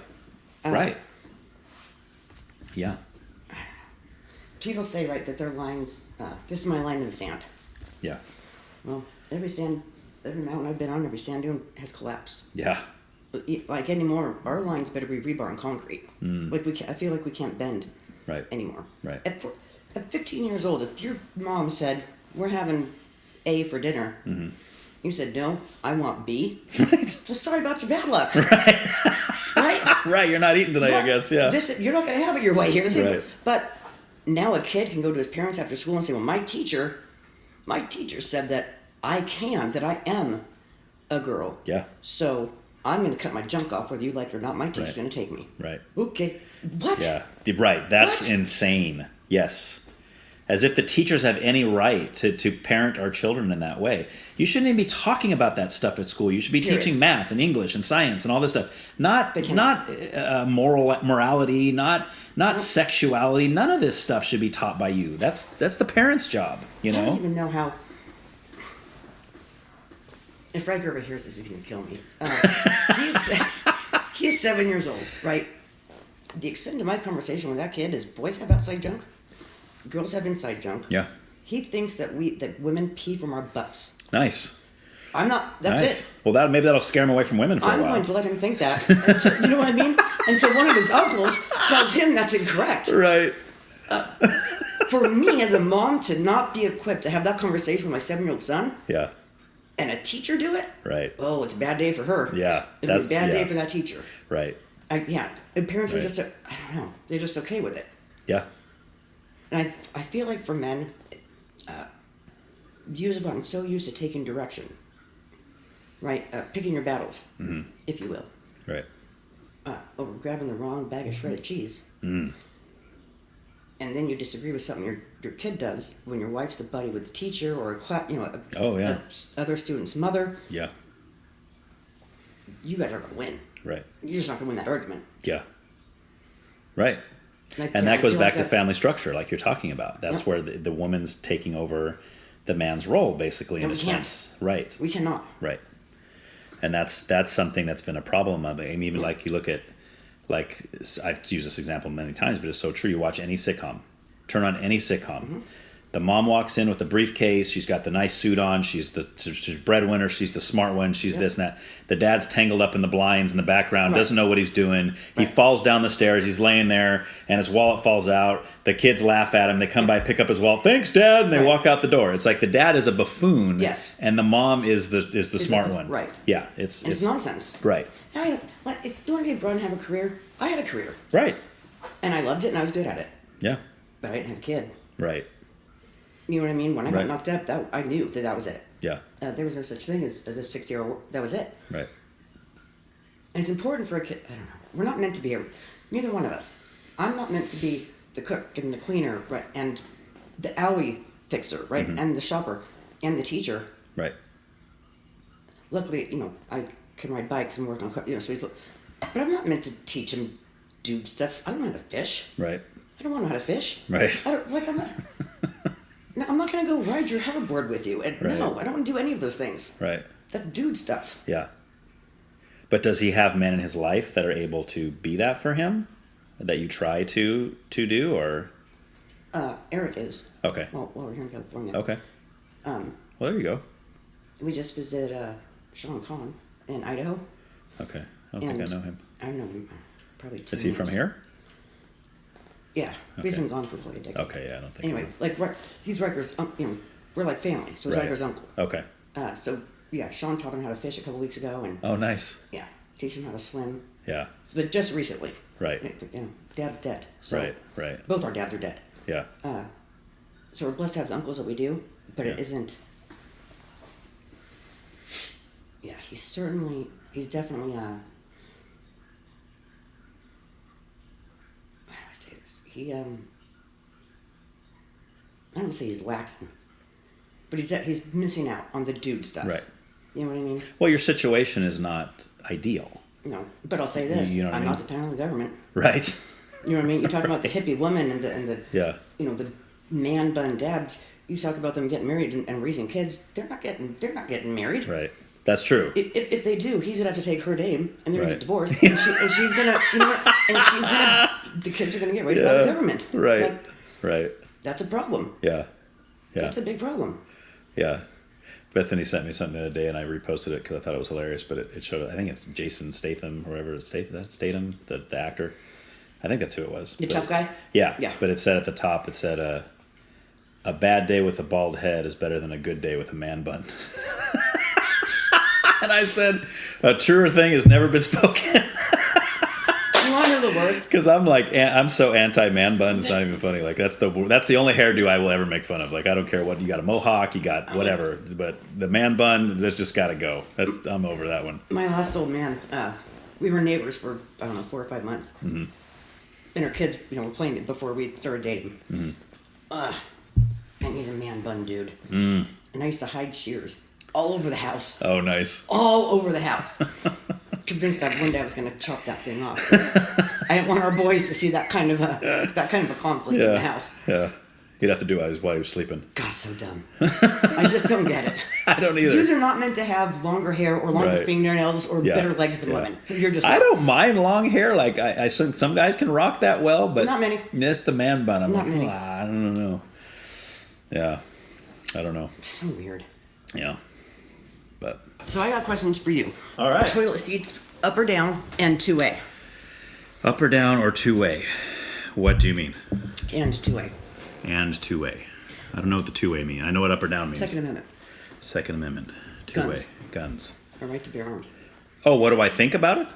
Yeah. Oh. Just because you've never left California, right? No, yeah, I'm 100% behind that. I mean, I think that, but I do think there should be background checks and all And that, there are. obviously, and there are, yes.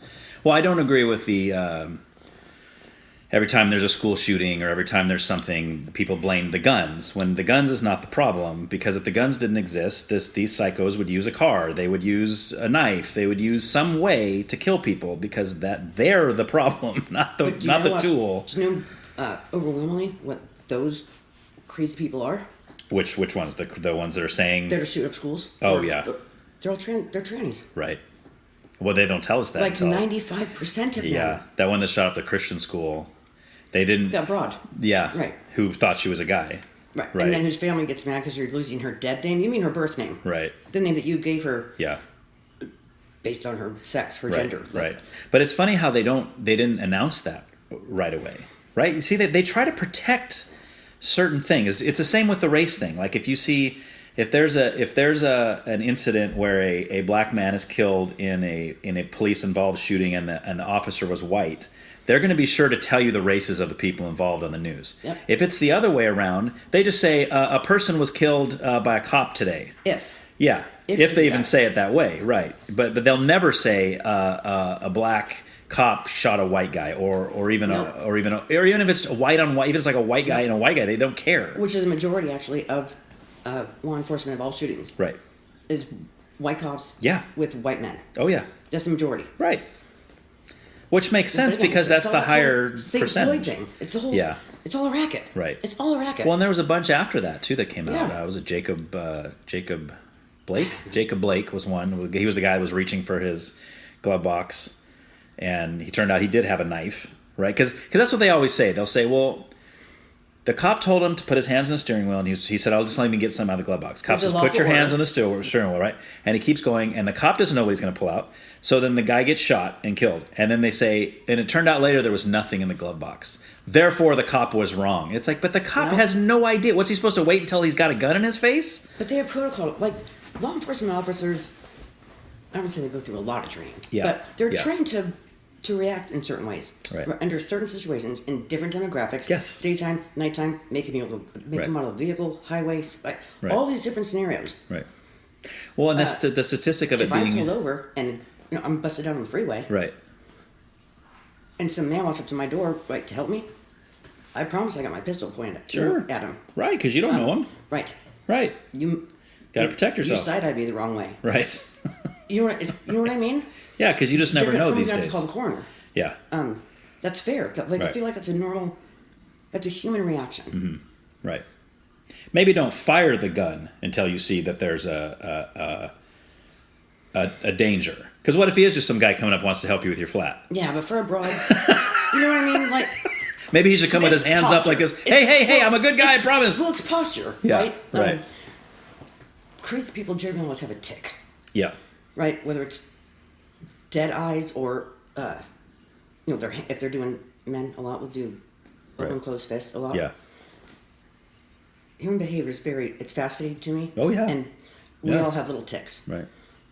Yeah, I'm not waiting for some dude to put a knife put a knife in my throat. Right, or of course. Yeah, you don't want it to get to that point. But it's the same thing with the law. Right. Right? Right. He doesn't, like you said, he doesn't know. And he has to assume the worst. Right, well, for and him to go home especially... to his wife and kid. Right, and they talk about statistically, there's I want to say it's 7, I might be getting this wrong, I haven't checked recently, but it's 7 times more likely if a cop pulls over a black guy versus a white guy, it's 7 times more likely that the black guy will shoot him than the white guy would shoot him. Yep.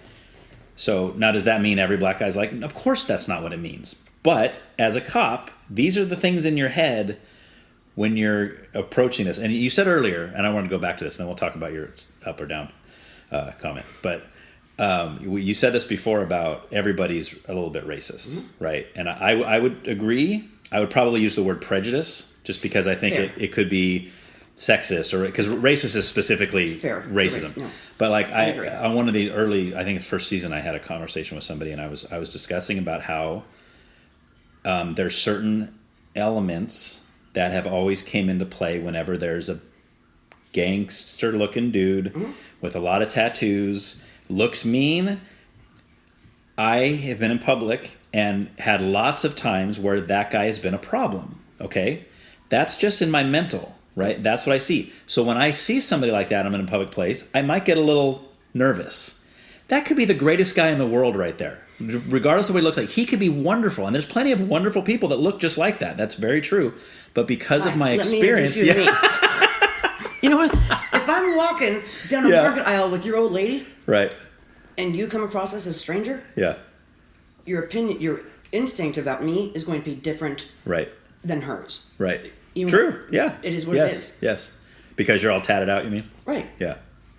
And my language, yeah. Right. Right. And that's fair. Yeah. It is. It's carrying a clock before I'm going to assume the airplane pilot is. It's a first impression that is involuntary. It just happens, right? And I don't think that constitutes necessarily prejudice or race. I mean, it is kind of in a sense, and I see what you're saying there, but like, to me, it's more so like, what if I got to know that person and they were wonderful, and I was still like, you know what? I just don't like people with tattoos. I can't. Anybody with tattoos is the biggest jerk, because that's what people do. They blanket, right? They'll say things like, I was in high school one time, and I'm not going to say this guy's name because you probably know him, but he had told me that he hated Mexicans. This is like sophomore year in high school. And I said, what are you talking about? I said, do you know all the Mexicans in the world? How can you make such a statement? And then we went on and on about it for a while, and I was like, I disagree with you. And he goes, well, Ryan, you've never been jumped by 7 of them. And I said, okay, look, you're right, I haven't. But if I was, I might hate those 7 Right. for what they did to me, but I'm not going to throw a whole group of people into that group based on the actions of 7 people.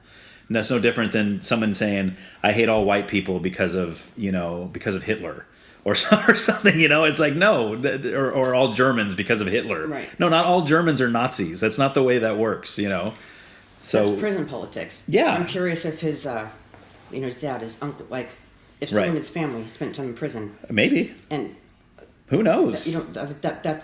That's prison politics. Right. Right. You don't get to. You jump in your car. Yeah.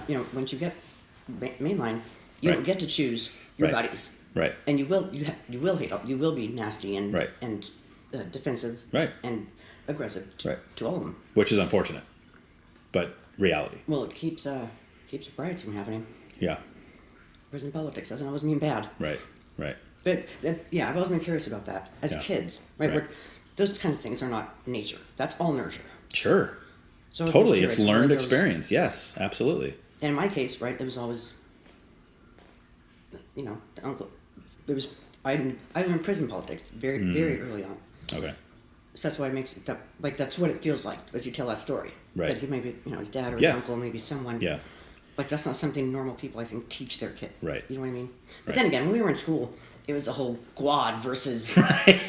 versus the north side that was 4 miles away and south. It was Well, that's why they sent all the that dumb small town quads America to stuff. Rigetti, right? Because if Right. they went to Santa Maria, there'd be too many fights because of the gang stuff. But It's so funny. yeah, way back in the day, Gangsters were tough. Yeah. And now it's all locked off over there. Have you been to Rigetti? You see they got they got gates all around the side. Oh yeah. Like it's all like it's closed. It's yeah. like St. Joe's now. Right. It's like lockdown over there, and that whole parking lot where we used to park is all portables now, Right. and it's like, dude. Well, and then when people play the blame game, I always take them back to the Book of Genesis in the Bible, because it's where Adam says to God when he says, "What did you eat the fruit?" and Adam says, "The woman you put here with me, she gave me the fruit and I ate." So even Adam is playing the blame game. No, this chick you gave me, she's the one that did it. I didn't ever own a Bible. I don't know if you remember this or not. Mm-hmm. When I reached out to you, once I learned that you were a biblical scholar, I was having an existential crisis. Okay. Try to find the right translation, I just grew a human. Oh, right. And I think organized religion is a racket. It's all a cult. Right.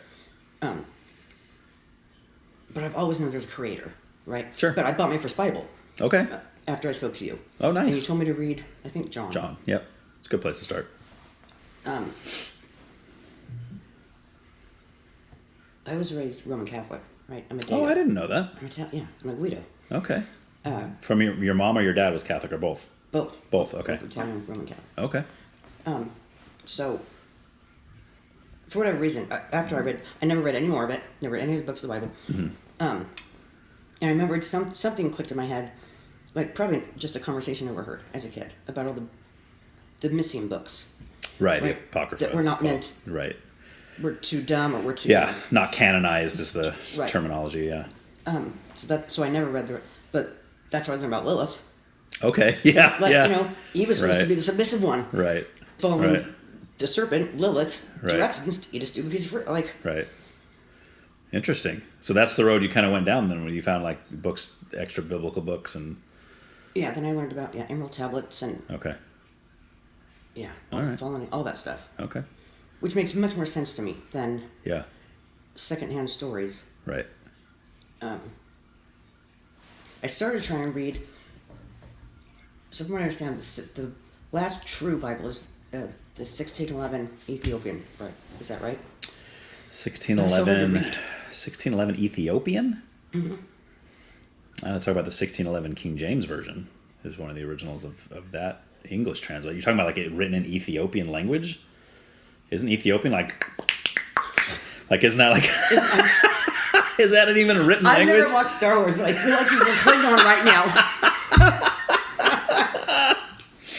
I don't know. I have no idea. Okay. Yeah, I've never heard of that one. Then but- I'm wrong. Then I was giving Okay. wrong information. No. But it's a problem for me, right? That the wealthiest, most profitable, and such a powerful nation, right? The Vatican Right. has miles and miles and miles and miles of information that they've decided we're we're too dumb, like we're not worthy, we're too dumb, or does it disagree? Does it not? Meld You're talking with about which books they kept in and which ones they kept out? Right. Isn't there 13 or 14 that? Well, that so they the kept out? But the Catholic Church holds to those books. It's the Protestants that don't. So it's called the Apocrypha. It's a collection of books. There's Wisdom, Maccabees. There's certain books in there that are not in the Protestant Bible, but they're in the Catholic Bible. And that's where the debate goes back and forth. Where the Catholics say, no, it's always been there. You guys took it out. The Protestants say, no, it was never there to begin with. You guys put it in. Right, and they go back and forth. I don't even understand the difference. All I've ever heard about the couple that I've known for about 25 years that we were living in Mississippi, she's a Protestant. Okay. All I've ever heard about Protestants is if you need someone to pray for you, Yeah. find a Protestant. Because the whole church will be praying all day, every day, from Sunday to Sunday. Right. Well, Protestant just means Protestant comes from protester. So the Protestant. So you had the Catholic Church, and then you had the Reformation. It was like Martin Luther. And that's when he nailed the thesis to the door and said, we're not going to let man tell us what to do, meaning the Pope. We're going to, become Protestant. So they're leaving the Catholics. So a Protestant just means it's a Christian who's not a Catholic. But then within Protestantism, you have all the denominations, Baptist, Presbyterian, Pentecostal, right? You have all the different ones, Lutheran, like you have all these different, and that's where people get confused. It's like, well, how do I know which one's the right one? But a lot of that is not, it's not doctrinally like important. It's just, it's just. I don't hold to any of them. But it's all a racket. At the end of the day, they're all passing that buggy around. Right? They're all passing that basket around. Right. Jesus needs $1. Right. Yeah. Which could be bad, it could be good. Like if they're doing it for greedy reasons, then yes. But at the same time, in the early church, they put, it's almost socialism. Right. They put all the money in a pot and they said, okay, if someone has a need, someone needs food, we'll take it out of this pot. Everybody has all things in equality. You don't have a rich guy and a poor guy. We're all the same kind of thing. And then it comes out of the pot, which in a sense kind of is cool. But Mormons do that. Yeah, I bet. Yeah, one of the wealthiest religions in the world. So they wouldn't really fit on. They would be technically Protestant because they would consider themselves Christians, but most Protestants would consider them a cult because some of their views are so out different than a lot of the major beliefs about who Jesus is, what atonement means, that kind of stuff. But Mormonism is, and I've said this before because it's kind of funny, I think is the most man-made in a sense, because at the end of life, in the Mormon belief, you die and you get your own planet that you rule, and there's nothing but women there that are going to be at your beck and call. That's a nightmare. That's a nightmare. That's a nightmare for even me. But there's no feminism. They're not. They're going to be all just about you, just like all servants. That doesn't exist. Stop it. That doesn't. Stop it. That's infighting. That's a nightmare. Right. Yeah. Well, they had a TV show that was like that. Special goggles, right, and special I don't know even what they. Yeah. I would love to have a Mormon on here. Actually, I've been trying to get a hold of them. There's a bunch of missionaries, the ones that ride their bikes around town and stuff. They're always like 18, 19 years old. They come in the library all the time, and I've talked to them before. And I was talking to one of the girls one time. And I said, hey, is there any chance like you and like another person? Because I know they do everything in couples. I said, you don't have to come by yourself, but maybe you and a guy. Yeah, exactly. Come over and just be on my podcast and we talk about it. She's, oh, that'd be great. That'd be wonderful. I said, cool. She's all, let me talk to my whatever. And I didn't hear from her. And then I saw her like months later. I said, hey, did you ever talk to her? And they said, yeah. Did they never called you? I said, nope. And she says, oh, I'll talk to him again. It's like, yeah, this is not going to happen. Not going to happen. And there was what was that show with? I think it was Bill Paxton was in a show. It was like a Netflix show or something. But it was about that. It was a guy, he was married to like 4 women, I think, or something. And all the wives were like big actresses. And I forgot who they are now, but. Oh, Big Love. It was called Big Love. That was the name of it. I've never seen it, but a family member of mine had watched it and said it was interesting. That sounds miserable. But it was all about that, right? You have these 4 women or 3 women or how many it was that are married to this one guy, and it was all about all the drama that would go with that. I mean, because most of us, men, if we're honest, we're like, I'm having a hard enough time keeping up with my one wife. For real. Let alone adding 2 or 3 more to the mix. And the litter of kids? And kids. With each of them? Yes. Each brought him a whole litter. Right. No way. I don't even want to live on the same street as those people. Right, yeah. No way. Yeah, exactly. So it'd be craziness. So let's go back. Well, first let me answer your question about the toilet seat. This is what you meant, up and down toilet seat? Okay. Because, again, we've been driving all over the Republic. Yeah. stopping at some buddy's house and stopping at some of my girlfriend's houses. Do you find it different wherever you Absolutely. go? Interesting. Okay. Yeah, in the South and Yeah. in the East, it's not a thing for us to leave the toilet seat up. Okay. Right, it's just as easy for us to put it back up Right. as it is for... Yes. But- Well, that's where you get into But the... out here, it's a whole thing. Well, because it's feminism in a sense, right? It's the idea of, well, you should have to put it down for me, but I shouldn't have to put it up for you, right? Because really, regardless, one of us is going to have to do it, right? Because, right. news just in. From our butts. Exactly. Exactly. Riker's got it, man. Oh, man. He should write a book. I'm Mom of the Year, let me tell you. Yeah. So, but it's true, right? Women are sitting down, men are standing up. That's just, I know a lot of people don't want to accept that truth these days, but that's just the way it is. So for me, I used to argue with Bethany for years. Not argue, but just kind of playfully joke around. I'm just curious, because you guys have been married for... A million years. Decades, yeah. So I'm just curious. Yeah. So I used to say, what's the big deal? Like, right. what are you so afraid of? Because here's the argument I would use. We sit down sometimes too as guys, right? We also have to sit down.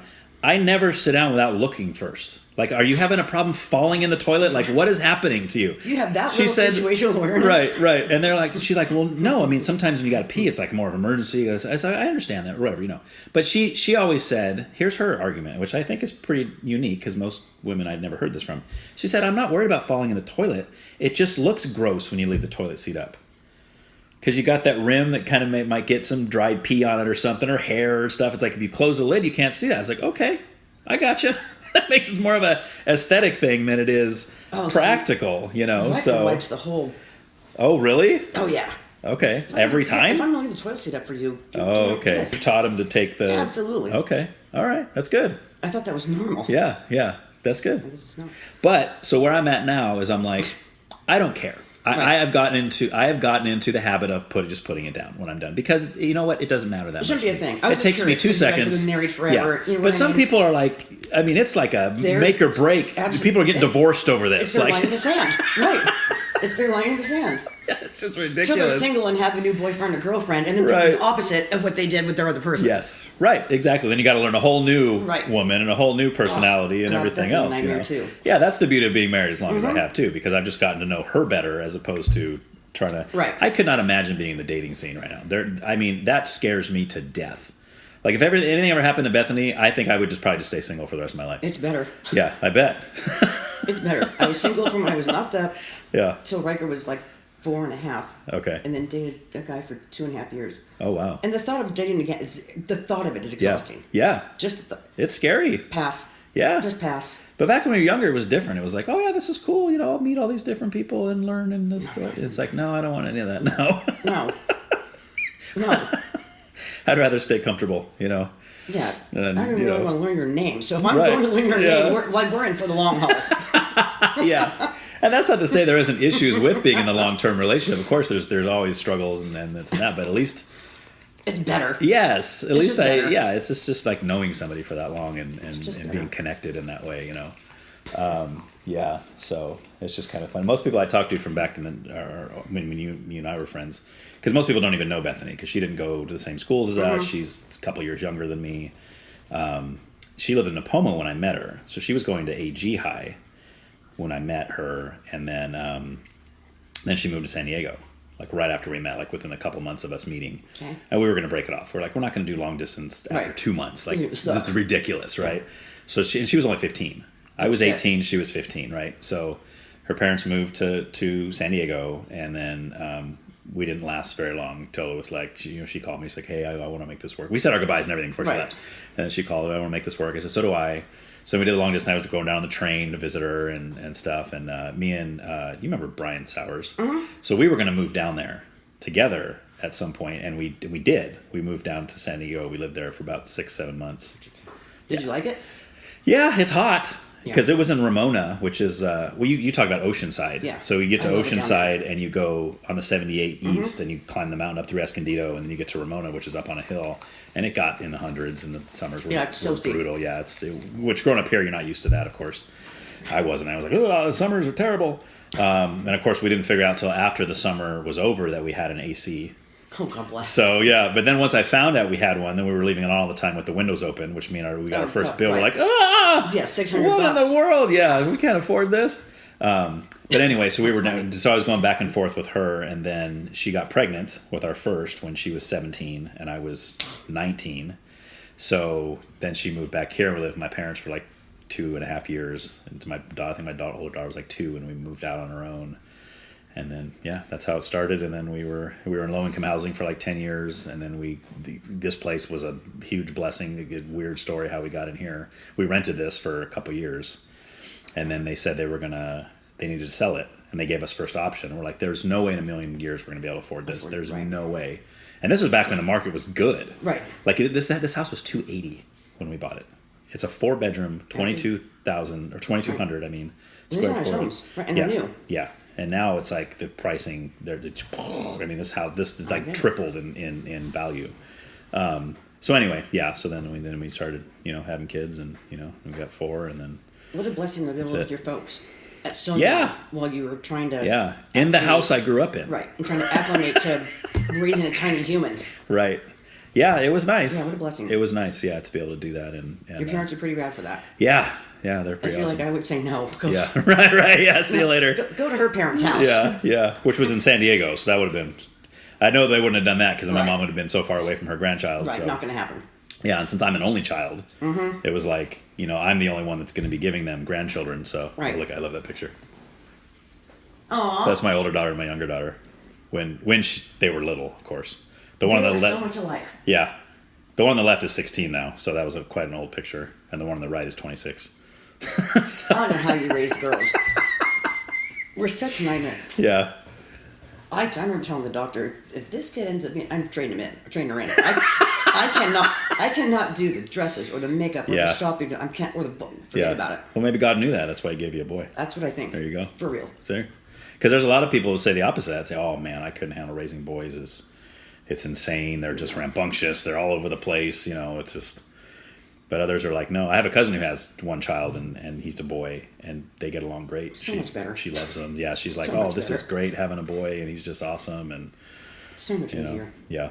He fell off his hoverboard a few days ago and busted his lip, wide open. Oof. Do you need stitches? No. Okay. Thank God. But he's freaking out at first, right? There's blood and it hurts and whatever. Mm-hmm. And he looks up and there's like 4 little neighborhood girls at the door. Yeah. Are you okay? Are you okay? Nice. I've got a picture on the other phone. Yeah. Of him holding hands. He's got 2 broads on each side of him. He's on his way to be a Mormon. So when we're giving, full circle. Full circle. I told him to get in the shower without my. How's your lip feeling?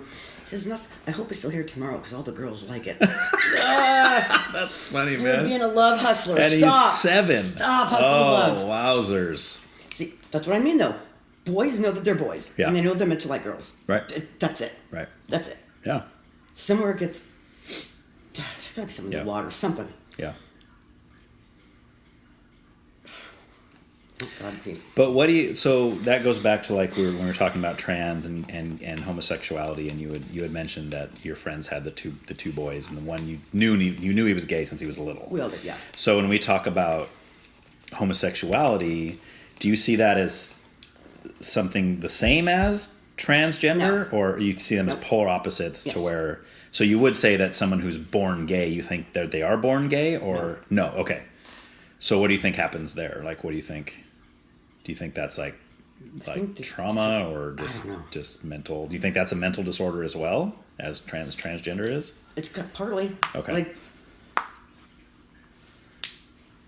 otherwise, we would all be unisex, right? Yeah. Like, right. Yeah, it's. I don't think that we're born that way. Okay. I don't know if it's mental disorder or if it's again nurture. Right. Or versus nature. Right. But I don't think it's nature. Okay. Okay. I've never met even when my nephew was small. Uh-huh. We knew he was gay, but he didn't like playing with Barbies. Like it wasn't. Okay. So how did you know he was gay? What did he have? Was he effeminate? Like just he his kinda, mannerisms. He preferred to. He didn't really want to. Like once he got to the age of where crushes should have started happening, and he should have been pulling girls' hair and teasing it. Right. No, he was doing that to the boys. Oh, okay. But yeah, it wasn't like flamboyant. It was just he preferred to be with the boys, slumber party, like in the house stuff. Yeah. and was kind of a loner outside. Okay. Like he didn't play with big groups of kids. Okay. So he got into sports, but Right. Because usually they have more friends that are girls. Like young gay boys tend to have most of their friends are female because they tend to connect more with them, right? And they like the same things and they like to hang out and, you know. I think with him, I don't want to say it's forced, but it's a natural thing for brothers to want to compete. Sure. Right, and they aren't blood siblings. Okay. The parents started dating when the boys were about the same age. Okay. So there's always that competition, and I feel like that's more what it was, like the need, right, to keep up with the brother. Oh, okay. And be more like him, even though, he didn't much care for. So they still were competitive with each other. Mm-hmm. Okay. Yeah. Okay. Interesting. And were you right in your son? I mean, now that he's older, does he identify as homosexual, or does he? Okay, he does. Okay. Well, no, he does. I think he identifies as Zimzer. Oh, okay. Like his. Okay. I don't know if it's a girl. So he's like non-binary. I don't know. I can't even do that with him. Like, because it's nonsense. It's nonsense. Yeah. Every gay person I know is pretty pissed off at this whole. Oh yes. Yes. Just LG of the whole. They want to get rid of the T. They want to get rid of They all of it. all want to get rid of the yeah. They're fine with the L, the B, and the G. Right, but the rest of it's nonsense. And, Right. And right. From the T onward. gay people know it. Right. And it's a trend, and it's being pushed for whatever reason. Right. And they're making regular gay people, normal gay, look like lunatics. Right. When they're having drag queen reading hours and gay marriage from the Pope. Right. Yeah. Well, I think what's interesting is that there's such a difference to me of homosexuality and transgender is that at least with homosexuality, they have a same-sex attraction. Okay, they're attracted to those of the same sex. That's a real thing, right? It's real. Right. I may disagree with it, but it is a real thing. Right. To where transgender is them saying, I am something that, in my view, they actually are not. So that's not reality, it's right? called make-believe. That's what we tell our children when we read them storybooks. Yes. It's make-believe. It's like when your son comes up and says, I'm Luke Skywalker. Right. Right. You don't go down and have a lightsaber surgically attached to his hand and start getting him in Jedi training and all this stuff. No, you say, oh, that's fun. Right. And you let him have his fantasy. You let him have fun being a kid. Yep. But if he's 25 and he still believes he's a Jedi, then you might want to start looking into some mental... For real. Right? For real. Yeah, But exactly. if you promote that... Yes. Right? Like even kids with costumes, right? Halloween comes, no kid wants to take their costume. They want to wear it for 2 days before and 2 days after. Yeah, for sure. That's a phase. Yeah. Right. Yeah, to live in an alternate reality like that and have your parents not, or an auntie, an uncle, somebody not address that with you. Right. I feel like that's everyone failing. Right. Or addressing it, but in the wrong way. Failing. Right. What if they're addressing it, but they're promoting it and Right. they're encouraging it and they're... That's failing to me. And there was, I forgot her name now. There was a young girl. I forgot her name. She wrote a book all about being trans and it was a big bestseller. They were on all these talk shows, right? They were a big deal. It was one of the very in the early stages of this becoming a big thing. And there was they may have even made a movie about this girl. Dang it, I wish I could remember her name. I'll remember later and I'll send it to you so you can look it up. But the video that I saw later was really sad because it showed they were supposed to go on this book tour. And the child was like very upset. She's like, I don't want to do this anymore. I don't want to be this anymore. And the mom's like, well, honey, you remember you were so excited to tell the world about your... She's like, yeah, but I don't want to do that. She's like crying. I don't want to do this anymore. I'm done. But of course, now the mom's invested. Right. She's like, well, honey, you don't understand. We go on these book deals. We're making millions of dollars doing this. My paycheck Exactly. Now. And it's so sad that that's what it becomes. And it's also fascinating that such a vast majority, it seems, of Hollywood... almost every Hollywood family has at least one trans or gay kid in their family. Yeah. Now, is that just something in the Hollywood blood? Oh, 2 Hollywood people got together and procreated, therefore they're being born trans or gay? Or is there something else going on there? Is there a push? Is there an influence? Is there an encouragement from an early age? Oh, you like to play with Barbies? Well, maybe you're a girl. Right. No, maybe he just likes to play with Barbies for a month in his life. That's not the end of the world. Who cares? It doesn't mean he's gay. It doesn't mean he's trans. It just means he likes... Yes. And they'll probably be husband and wife. Like, exactly. Yes. It's not... It's not a... But don't put that idea in their head and say, oh, well, little Susie, if you like to play with G.I. Joes, maybe you're a boy. Right. No, maybe No. she's going to be in the army. Who knows, right? It doesn't mean she's gay or that she's trans, you know? Maybe the human that learned all the science and the had the surgery, the birthed your child, that decided what's on their birth certificate. Maybe listen to that guy. Right. Right. Well, he just assigns it. That's what they say. The doctor assigns gender at birth. See, It's like, no, he looks to see what you got. right. Inside junk or outside junk. Right, exactly. And but see that. But then whenever I get in an argument with people, they say, "Well, Ryan, why are you just bringing people down to nothing but their sexual organs?" I said, "I'm not. I'm not saying that at all. If you found a skeleton, Yep. a fossilized skeleton from 400 years ago." You would be able to tell if that was a male or a female just based on the pelvic structure of that skeleton. For any species. For humans, Yes. for animals. Right. For anything. You don't need the sex organs. You don't even need the XY chromosome, none of that. No. You can just look at bone structure and say, yep, this was a female. Right. You know? It's But don't say someone's dead name. right. Yeah, it's too terrible. much. Yeah, totally. It's just too much. Right. Yes. Goodness gracious. Okay, so you brought up a moral compass and how we have no moral compass. So this is going to kind of lead us. I mean, we've kind of been all over, like we've been doing. Sorry. No, it's great. I Very think it's unorganized. great because it's awesome. This is my normal thought Yeah, process. some of them work out like that. That's the beauty of this, and I love it because I really have no idea what this is going to look like when I sit down with somebody, and I love how it's always different. People are different; they go different places, they go different things. That's why I don't have a million questions. I don't want to be firing off like this is an interview. I just want to say something, and you'll say something, and I'll say something back to what you say, and we'll bounce and bounce and bounce. You know, it's awesome. You're not being Tim Pool. Huh? You're not being Tim Pool. Right? Yes. Yeah. Not a big Tim Pool this fan. Is a great, this is a great format, and I feel like your listeners will. The podcasts I listen to, ones that are formatted like this, keep me interested. Like I look forward to the good. next one, knowing that it's not going to be Yeah. the same topic every Right. single time, Yes. and just covering the same issue. Yeah. Sure. And even if the topic is the same, it's going to be a different discussion about that topic Right. because my guest is different and they Right. have different thoughts on that topic and different ways of saying things. You know? Life experience. Right. Yeah. And there's been a few times during this, just today, where you've said something. I was like, wow, I've never even heard that before. Right. So it's new to me, which I love it. Oh, Yes. It's great. I'm just like, yes. So we talked about moral compass, which is just kind of lead us into more of a spiritual discussion. I know we've already kind of touched on that a little bit. So when you talk about a moral compass, explain to me what that is to you. Like, what do you mean by that? Is it inward? Is it something that's just inside people? And now you're saying we're no longer having that inside? Like it's gone for a lot of think so. people? Okay. Yeah. Do you feel like you have one still? If my boy has mommy issues when he's an adult, there will not be a revolving bedroom door. You know what I mean? Right. Like,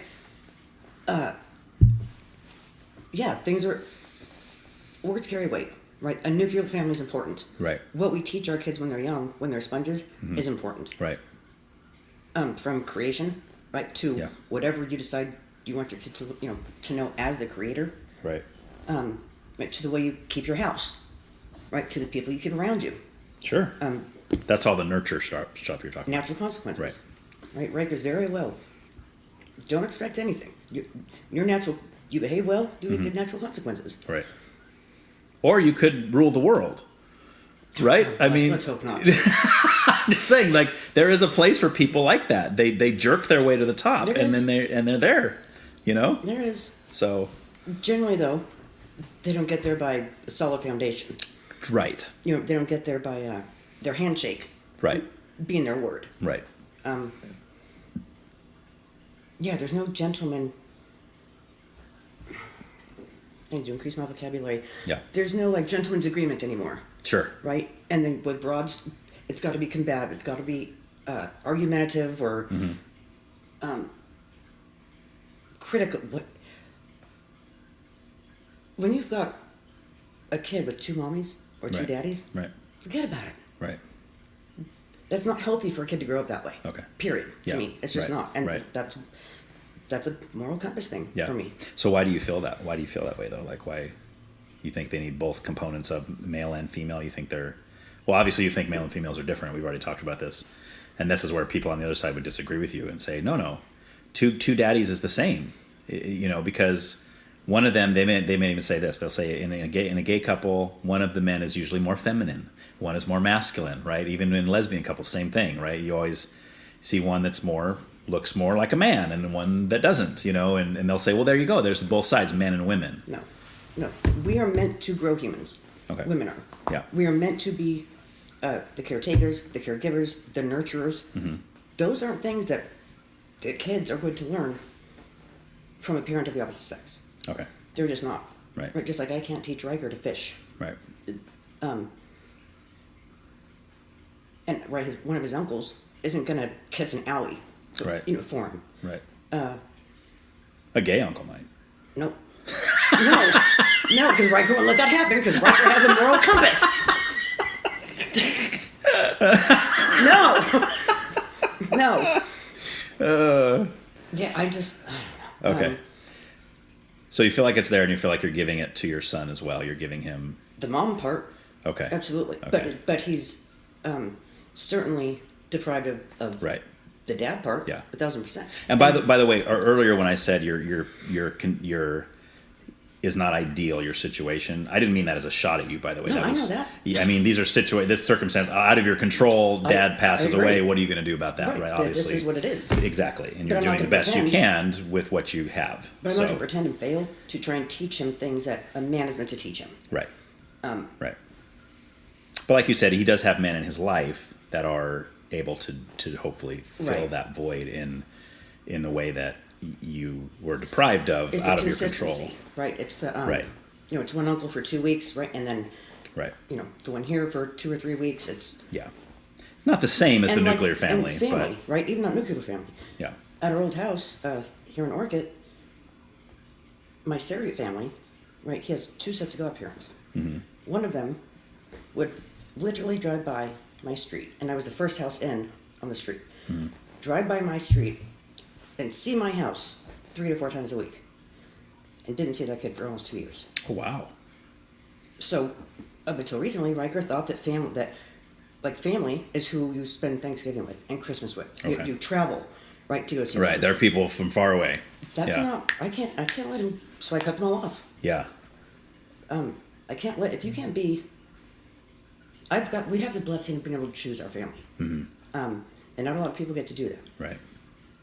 And it's nice being able to be selective. Yeah. You know what I mean? That's right. If you're only going to come around at Christmas time, yeah, or drop a birthday card off underneath the mat for him, yeah, that's not. Again, a moral compass. They need consistency, right? In their role models. Yes. Yes. In their lessons, and if uncles or if people can be consistent with that, it does more damage, right, to deprive a kid of that than provide any benefits just to have that temporary attention or or temporary bond with someone. Right. Right. Yeah, I don't want him looking through photos as an adult at a Christmas photo and saying, "Who's that?" Yeah. Right. You know what I mean? Yeah. I'm not gonna. It's just not gonna happen. Yeah. I would sooner just be, us and a handful of other people. Right. Than have, yeah, 20 member family right. reunion or something. Yeah. What about your? I hope I'm getting too personal. What about like your siblings? Are they involved with him at all, or because you have a brother and a sister, right? Yeah. No, my brother's rad. Okay. They live in Camarillo. He's got a wife. Oh, okay. 4 kids. Oh, dang. God, they're so Guido. His boys. His boys are. And you mean Italian when you say that, right? Just to be clear. His boys are Rocco and Nico. Oh, wow. There you go. Yeah. You've seen a Dino and a... For real. A Polly. That's awesome. Is his wife Italian? No, she's Mexican. Okay. Yeah, in fact, I need to get down there and see him. Yeah. But they both work. Okay. He's a school teacher, and he teaches history and math and coaches football. Crazy. She's always done like retail stuff and works off commission. Okay. I don't know how they can afford to live down there, but they make it. All the kids are in sports and like they're happy. Yeah. And they've been. I think they got married in. I suck. Like 2005 probably. Oh, okay. Or 6. Been a while then. Never separated. Yeah. Again, it's a whole Roman Catholic thing. You know what I mean? Okay. and her parents are immigrants, and she's okay. got 8, I think, siblings. So That's nuts. they're both. They've been very successful. They've been like you and your old lady. Yeah. Which is so rare. Right. But Are they anyway, are they firm Roman Catholics? Are they? No. Okay. No. Like Okay. I know they don't go to church. Okay. Right. I never spoke to her parents because Okay. I don't speak gibberish. Right. They don't speak English. Yeah, I don't know.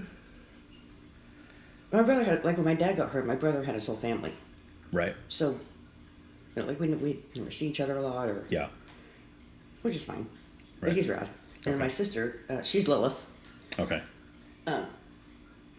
She's a dopehead and a literal hooker, and Oh wow. she's just trash. Does she Just- still live in the area? I don't know. I couldn't tell you. Oh, you haven't talked to her and. She tried when I was selling the house. She tried to get. I had to go through probate court because she decided that after, I think I counted 14 or 16 phone calls, like to my dad, right, Veterans Day, Christmas, over 13 years, she decided that she was deserving of part of the Okay. profits from the house. Right. This is your dad's house, you mean? Well, Dad and I bought together, so we rented it for 4 okay. years, Okay. and then same as you, the owner wanted to sell it, Right. and his mom just passed, so we were able to put like 110 grand, and we got it for I think 380 or 375 Nice. or something. Nice. Yeah, and that was in 2018. So, but here, right, it was lower then. Right. Anyway, she thought she was owed something. I didn't find out it was at probate court that my mom had died. Oh wow. Like the Oh, so you hadn't really talked to her? dead to me. Really? Trash. How long ago was that? Like, how long did you not talk to her? Probably 3 years, Okay. 3.5 years maybe. Okay. Before she died, you mean? Uh-huh. So you hadn't talked to her in 3.5 years, and Or then my sister. then she had passed. Okay. Just, yeah, if you're a trash human, No. they stole my identity twice. Oh wow. I had 2 felony warrants out for my. It's been. Wow. Meth is the devil. Yeah. Meth is the devil, Right. and that's their Yeah. thing. Wow. Yeah. See, I don't remember your mom at all, even from back then. You know what's wild? She had the daycare. Remember that? Out of your house? Yeah. No, I don't remember that. Yeah. So Pops had like the shop business right out of the garage, and then there were 12 kids in that house. Wow. Every day. Wow.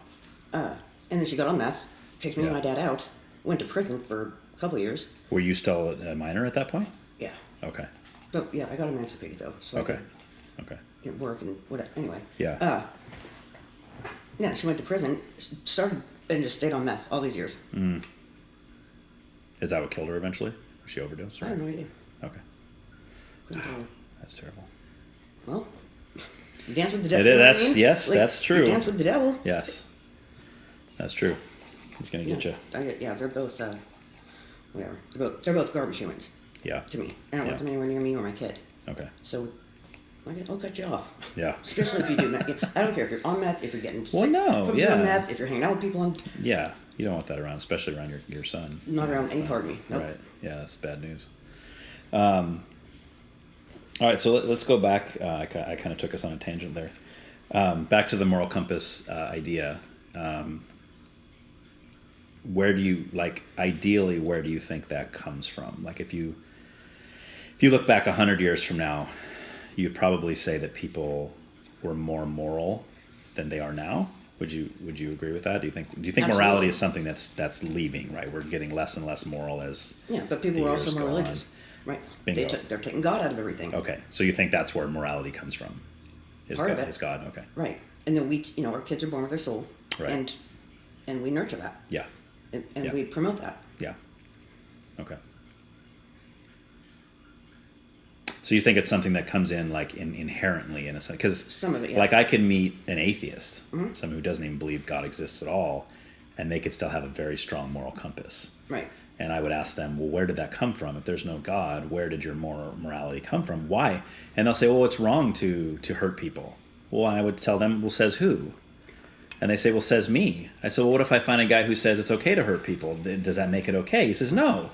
I said, right, that because it's a morality outside of us, right? Right. And to me, that is God. And God says it's not okay to hurt people. Murder's wrong. Rape is wrong. All these things are wrong, right? According to God. Mm-hmm. But for an atheist, what's your argument? It's just bad. Well, says who? Nobody. I know a lot of atheists, though, who have that argument, but their defense is just simple law and order. Okay. Is being civil. Sure. Like having to maintain civility. Right. But why? Who cares? If there's no God, who cares? Why can't I just live in anarchy? Why can't I just go around and kill people when I want to? But we are. Take people whenever I want to. People are. Right. But there's laws against it. Sometimes. Yeah, but there's laws. But look, I mean, like you said earlier, right? A white dude shoots a black guy, or a white dude strangles a lunatic black guy who's legit mentally ill on a subway in New York. Yeah, I remember that story. Right? Or Rittenhouse, a kid has a gun pointed at him. Right. And he protects himself. Right. The pedophile's the black guy. Right. But they were, you know what I mean? They're saints. Well, yeah. So what was funny about the Rittenhouse thing was they painted that as it was a racial thing. Right, that's what I'm saying. But he saying. shot white guys. Right. The 2 people he killed were white. Right. I think it was 2. It was 2 people he killed, right? And 2 killed and 1 shot. Right. Like and that was the guy that testified in court. Right. And totally went Rittenhouse's way, which just blew everybody's mind. Yeah. But how crazy is that even? People were defending a pedophile. Yeah. They would sooner defend a demon. Right. Than look at a camera, look at an actual video that was taken of this 17-year-old kid. Right. Who was only there to help protect a family friend. Right. Which that was their argument. He should have never been there. He's not from there. Doesn't matter. He's not. Yeah, it's right. If you have a friend that lives in Oklahoma, right, and they need help, you're going to go help them, right? Where are you from, Mr. Attorney, Mr. Prosecutor? Right. You know what I mean? Exactly. Go back to your small town America. Practice law there. Right. Between them, but yeah. We're doomed. Yeah. We're doomed. Yeah. And now, California prison system is putting men who say they're women in with female. And then they wonder why all these broads are getting knocked up. Yeah, they can't figure it out. What are we going to do with their babies? Yeah. They're like, why are people getting pregnant? We have nothing but women in here. I don't understand. I mean, these guys, these women with penises, I guess they're able to impregnate other women? This is weird. But there's no moral compass, right? Yeah. And you're just screwing anything to walk. I mean, and with no moral compass, that's pretty smart. Abortion as birth control. Yes, that too. But I mean, it is kind of clever. If you're a guy and you are it's brilliant. Like, system. If I had no morality and I was in a men's jail and I was like, I don't like being around these guys. Right, this sucks. Hey, I'll go be around some women. Right. Hey, I'm a girl. Yep, that's me. And they can't even question it. I'll wear a dress. I'll do whatever you want me to do. And they you can't know, even question it. Right? They can't even say nothing about it. Yeah, that's the ludicrous part to me is that we've let insanity has become the norm. Yep. Right. Again, back to the pool scene with the guy peeing in the middle. It's exactly it. And that's become the anomaly. Like reality and truth has become the anomaly. Yes. And as soon as you start talking about truth, people are like, oh, you can't say that. What, you can't say the truth? Because it's fiction to them. Right, exactly. Right. And that's what goes back to morality, and that's what goes back to God, and if there is a God, and then, if there is, who is he, and all that kind of stuff, which we're going to get into next. We don't call him God. Okay. I don't want him to learn religion. Right. He knows Creator. Okay. And 7-year-old, he's all good with death. Okay. Like he knows, Papa, right, my dad has a different heaven than I would have. Right. Right? And our dog's heaven, right, would be different than this cat's, you know what I mean? Right. Well, because it wouldn't be heaven to him if there was dogs there. Right? Touche. It'd be the heaven, the dog's heaven. It'd be like the Mormon in heaven with 15 women in his house. Right, exactly. The dogs would love it, having a bunch of cats to chase around and stuff, but, Touche. Yeah. So we're gonna delve into that next. That's gonna be our last big section that we're gonna step into. But I realized we didn't really talk too much about this, and I've seen some of your Facebook posts, and I know you have thoughts on this. Is the Biden and Trump?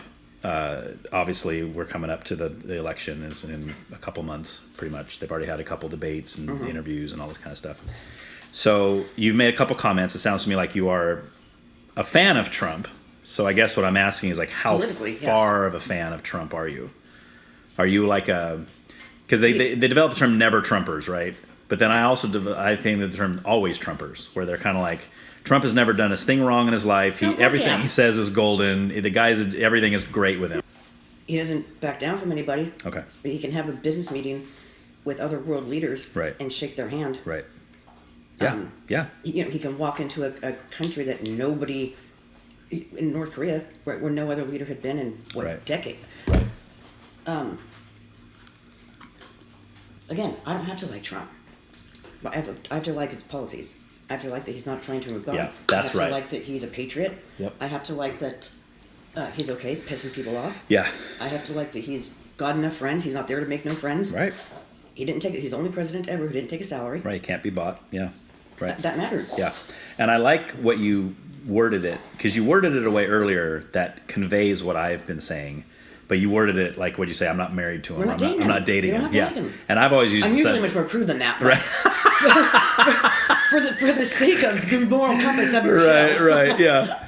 So I usually use like a picnic. I'll be like, look, I'm not taking my family on a picnic with him on Right. Saturday. Like, I'm not hanging out with him. Do I like that he's a jerk? No.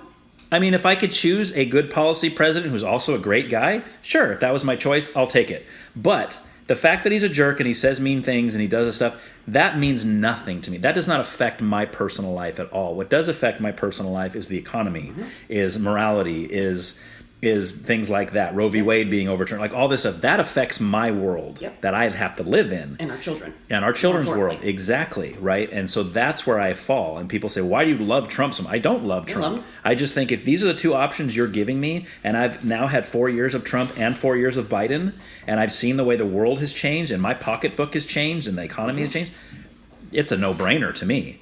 Now, if I could put someone else in there, I mean, because when they were in the primaries, there was a few others that I loved Ron DeSantis.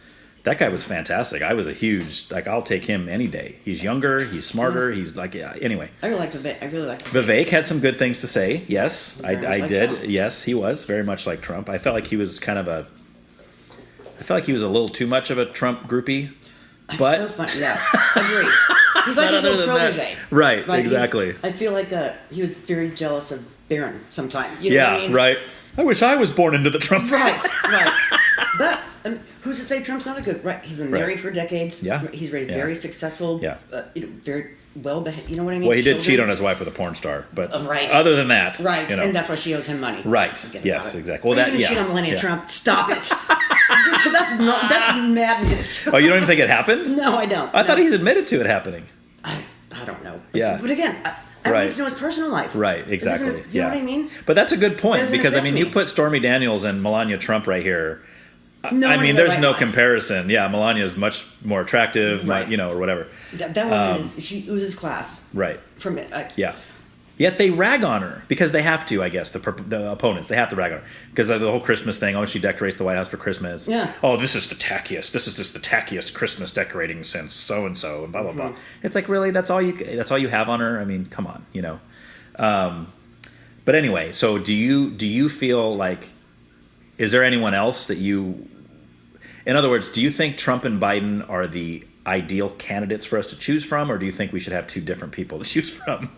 No, I think Trump has got the track record now. Okay. And who else can say things to the nation, to the republic, like, of course I use the tax loops. So do you. Yeah. You made them. That was epic. You know That was what? with Hillary, right? Yeah. Yeah, that was epic. He's not. Of course he's going to, just like we do. Right. Right. Just like we use a child tax. Like. Yes. He didn't deny it. He didn't try to lie about it like Right. others would. And said, "I'm going to He's like, continue yeah, I to do. use them." Yes. Absolutely. It's like, of course. Wouldn't you? And they do. Right. Yeah, he's proven himself to me on more than one level. He's not a pushover. That's definitely true. Yeah. Yeah, if he's going to lead the republic again, Right. and young men, right, kids your age or boys your age, Yeah. if they're striving to be like him, Yeah. all you need to know, if that's a job you want, Right. all you need to know are the job requirements. Right. Right. You know what I mean? Who's your mentor going to be? Yeah. Yeah. The criminal, the literal criminal, Right. With the whole criminal family. Right. But he has dogs and he likes ice cream. Right. I mean, these are and all like smelling kids. That's right. But not brown ones. No. Not brown. No. He doesn't like their smell, I guess. Yeah. It's a running joke. It's a running joke. Yeah, they have all those montages where they show, or the collages or whatever, where they show all the video clips of him smelling kids. It's like, this is not a one-time event. Like, this, look at this, No. you know? No. Oh, man. You haven't heard people talk about that a lot, though, lately. That's something I haven't heard a lot lately. Lately, they've been doing the Kamala montages. They're showing all the different times she says the same things. Like, she has the same tagline she says a million times. But she says nothing. And she says nothing. She has no... She absolutely says no nothing. points. Yes. She doesn't have any points to make. She's a brown woman. Yeah. That's when I knew we were in trouble. Absolutely. Because if that should never, I say it like this, that should never be a requirement or a qualification to be chosen. It should also not be a qualification to not be chosen. Right. Right? Like, you shouldn't say, I'm not going to pick her as my VP because she's black and because she's a woman. But by the same token, you also shouldn't say you are. Trying to choose between Trump and Biden would be like choosing between Kamala and that cat. Right. It's a no-brainer. You know what I Right. mean? Yes. If those are the options. One's going to do a job, and the other one's going to fall into a pink basket down the stairs. Right. You know what I mean? And that was the whole reason for Oliver doing that, just so you could make that analogy. See? Yeah. I'm with you. I think that the two. I just wish those weren't our two options, I guess is what I'm saying. I had somebody on here and he said something blew my mind. He says, we have so many brilliant people in this country, young, brilliant people in this country. Why are our two choices two 80-year-old men? And the answer is, that's just the way the system's set up. These guys climbed, except for Trump. He didn't climb the political ladder. Right. Pretty much every other politician, save maybe George Washington, because there wasn't a political ladder to climb at the time. They were like, hey, you're a good guy. Why don't you be the president? Right. Oh, okay. Right. You know, but everyone since then, you have to start somewhere. You have to start as a governor and then a senator and then a this and then a that. And Joe Biden has been in politics for like 50 years. I mean, the guy's been doing it forever. He tried to be president multiple times. Finally got it somehow, you know. Somehow. Stop it. Don't lie to your people. Oh, so I'm guessing election was stolen, 2020. Think so? Absolutely. Absolutely. Okay. All right. And there's two. How can you possibly deny the pallets of ballots? Yeah. How can you deny Right. there's no signatures? Right. But I don't think anybody's denying that part. They're denying that they're saying they found voter fraud. Like, that's across the board. Lots of voter fraud. Right, but which makes it a fraudulent election. Correct. But they're saying that if they count all those votes that were fraudulent, it doesn't add up to Trump winning. Oh, it is does. the argument that they would make. It does. Okay. In most of those swing states, it absolutely does. Okay. They're still finding. Some were just found 2 months ago. Oh, in really? Georgia again. Oh, wow. Yeah, Georgia was the big one, huh? Right, where they had that water leak. What was It didn't really exist. see Like, that was weird. And then when they're all the still finding machines them. shut off, remember that? Right. That was weird. And there's no chain of custody. Okay. Yeah. So what do you think they're going to do this time around to prevent that from happening if that's what happened the first time? Or do you think we're just screwed? Because if they were able to pull that off, I think we're just screwed. so you think we're going to have Biden again for another 4 years? I think they're not going to try that again. I feel like that turned a whole lot of people off of voting at all. Mm-hmm. What's it worth? Mm-hmm. You know, right. When dead people are going to vote, yeah. and the same person is going to vote 50 times, right? Why am I? You see what I'm saying? Yeah. Yeah. So you think the voter turnout's going to be lower this election than it was in 2020? Probably. Okay. Or, well, I don't know. People are fed up. Yeah. Even the left, they're eating themselves from inside out.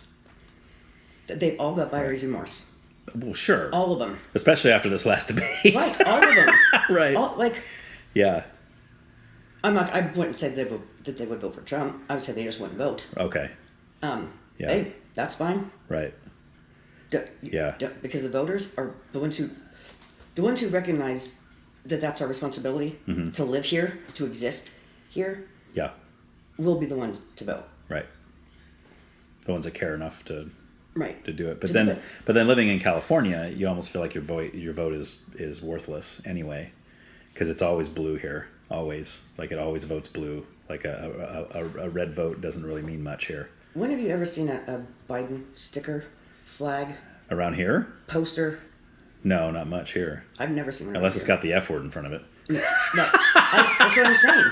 I've never ever seen any kind of Biden support on any vehicle in the whole Central Coast. Right. In all these years. Yeah. But it's the big cities, right? It's the same Right. with any of with the electoral system, the whole thing. You got California has a lot of big liberal cities. From the south, you got San Diego, all the way to the north, you got Sacramento, you got San Francisco, you got LA, you got. Which is why they're garbage. Right. Just like every other I'm with Democrat you. I'm with major you. metropolitan city. Right. That's why they're all in. Yeah. They're going up all in flames. Yeah. But that's why looking at some of the smaller towns and cities for that sign of support is not a good metric. Because if we drove around San Francisco, you're probably going to see a lot of Biden flags, a lot of Biden bumper stickers, a lot of that kind of stuff, or even LA or some of these places. Right next to the rigs and the feces on the sidewalk. Right. Do you know what I'm like? Right. Oh, I'm totally with you. I'm totally with you. I have my cousin lives in Camas, Washington, which is about 20 miles from Portland. And whenever I go up there to see him, I love Portland. I used to love walking around Portland. It used to be fun. The last time we went, it was just terrible. It's a cesspool. It is bad. I heard stories about what you said, the feces on the street. I got to literally watch a guy crapping on the street. Right in front of us. Like it was and right by a freeway on-ramp. No, right. I'm like, there's no shame anymore. It's like, fine, you can't find a bathroom, you got to go. I get it. Emergency, you're going to go behind a tree. You're going to find somewhere where no one can see you, hopefully. But these guys are just like, no, right here. Right. I don't care. But there's cars driving by me. I don't care. There's laws meant to, right? Right. If you or I want to send me away right now and just pooped on the street, we're going to county jail. Right. That's it. Right. Whatever kind of stuff. Rightfully so. Right. They just don't. Everything they used to whisper, they're just saying they just don't care. They're showing us that they just don't care. Yeah. That's a problem. It's a huge problem. And it's huge when you talk about the laws that are being passed for theft. Mm-hmm. Oh, as long as you don't steal this much money, then you're free to do it. You're free to go. There's no punishment. Only if you're black. They don't say it that way. Right, but yeah. CVS, they were yesterday in Oakland, or maybe the day before that. Over 70 people demolished a gas station. Demolished it at 4:30 in the morning. Wow. Not one description. It's on video. Oh, really? Not one description of one of these people. Did you see the video? Yeah. Okay. You got one guess. Yeah. Yeah. Yeah. But a white guy shoplifts Pampers. Right. You're doing 5 years, guy. Right. But that's because of white privilege. Right. Obviously.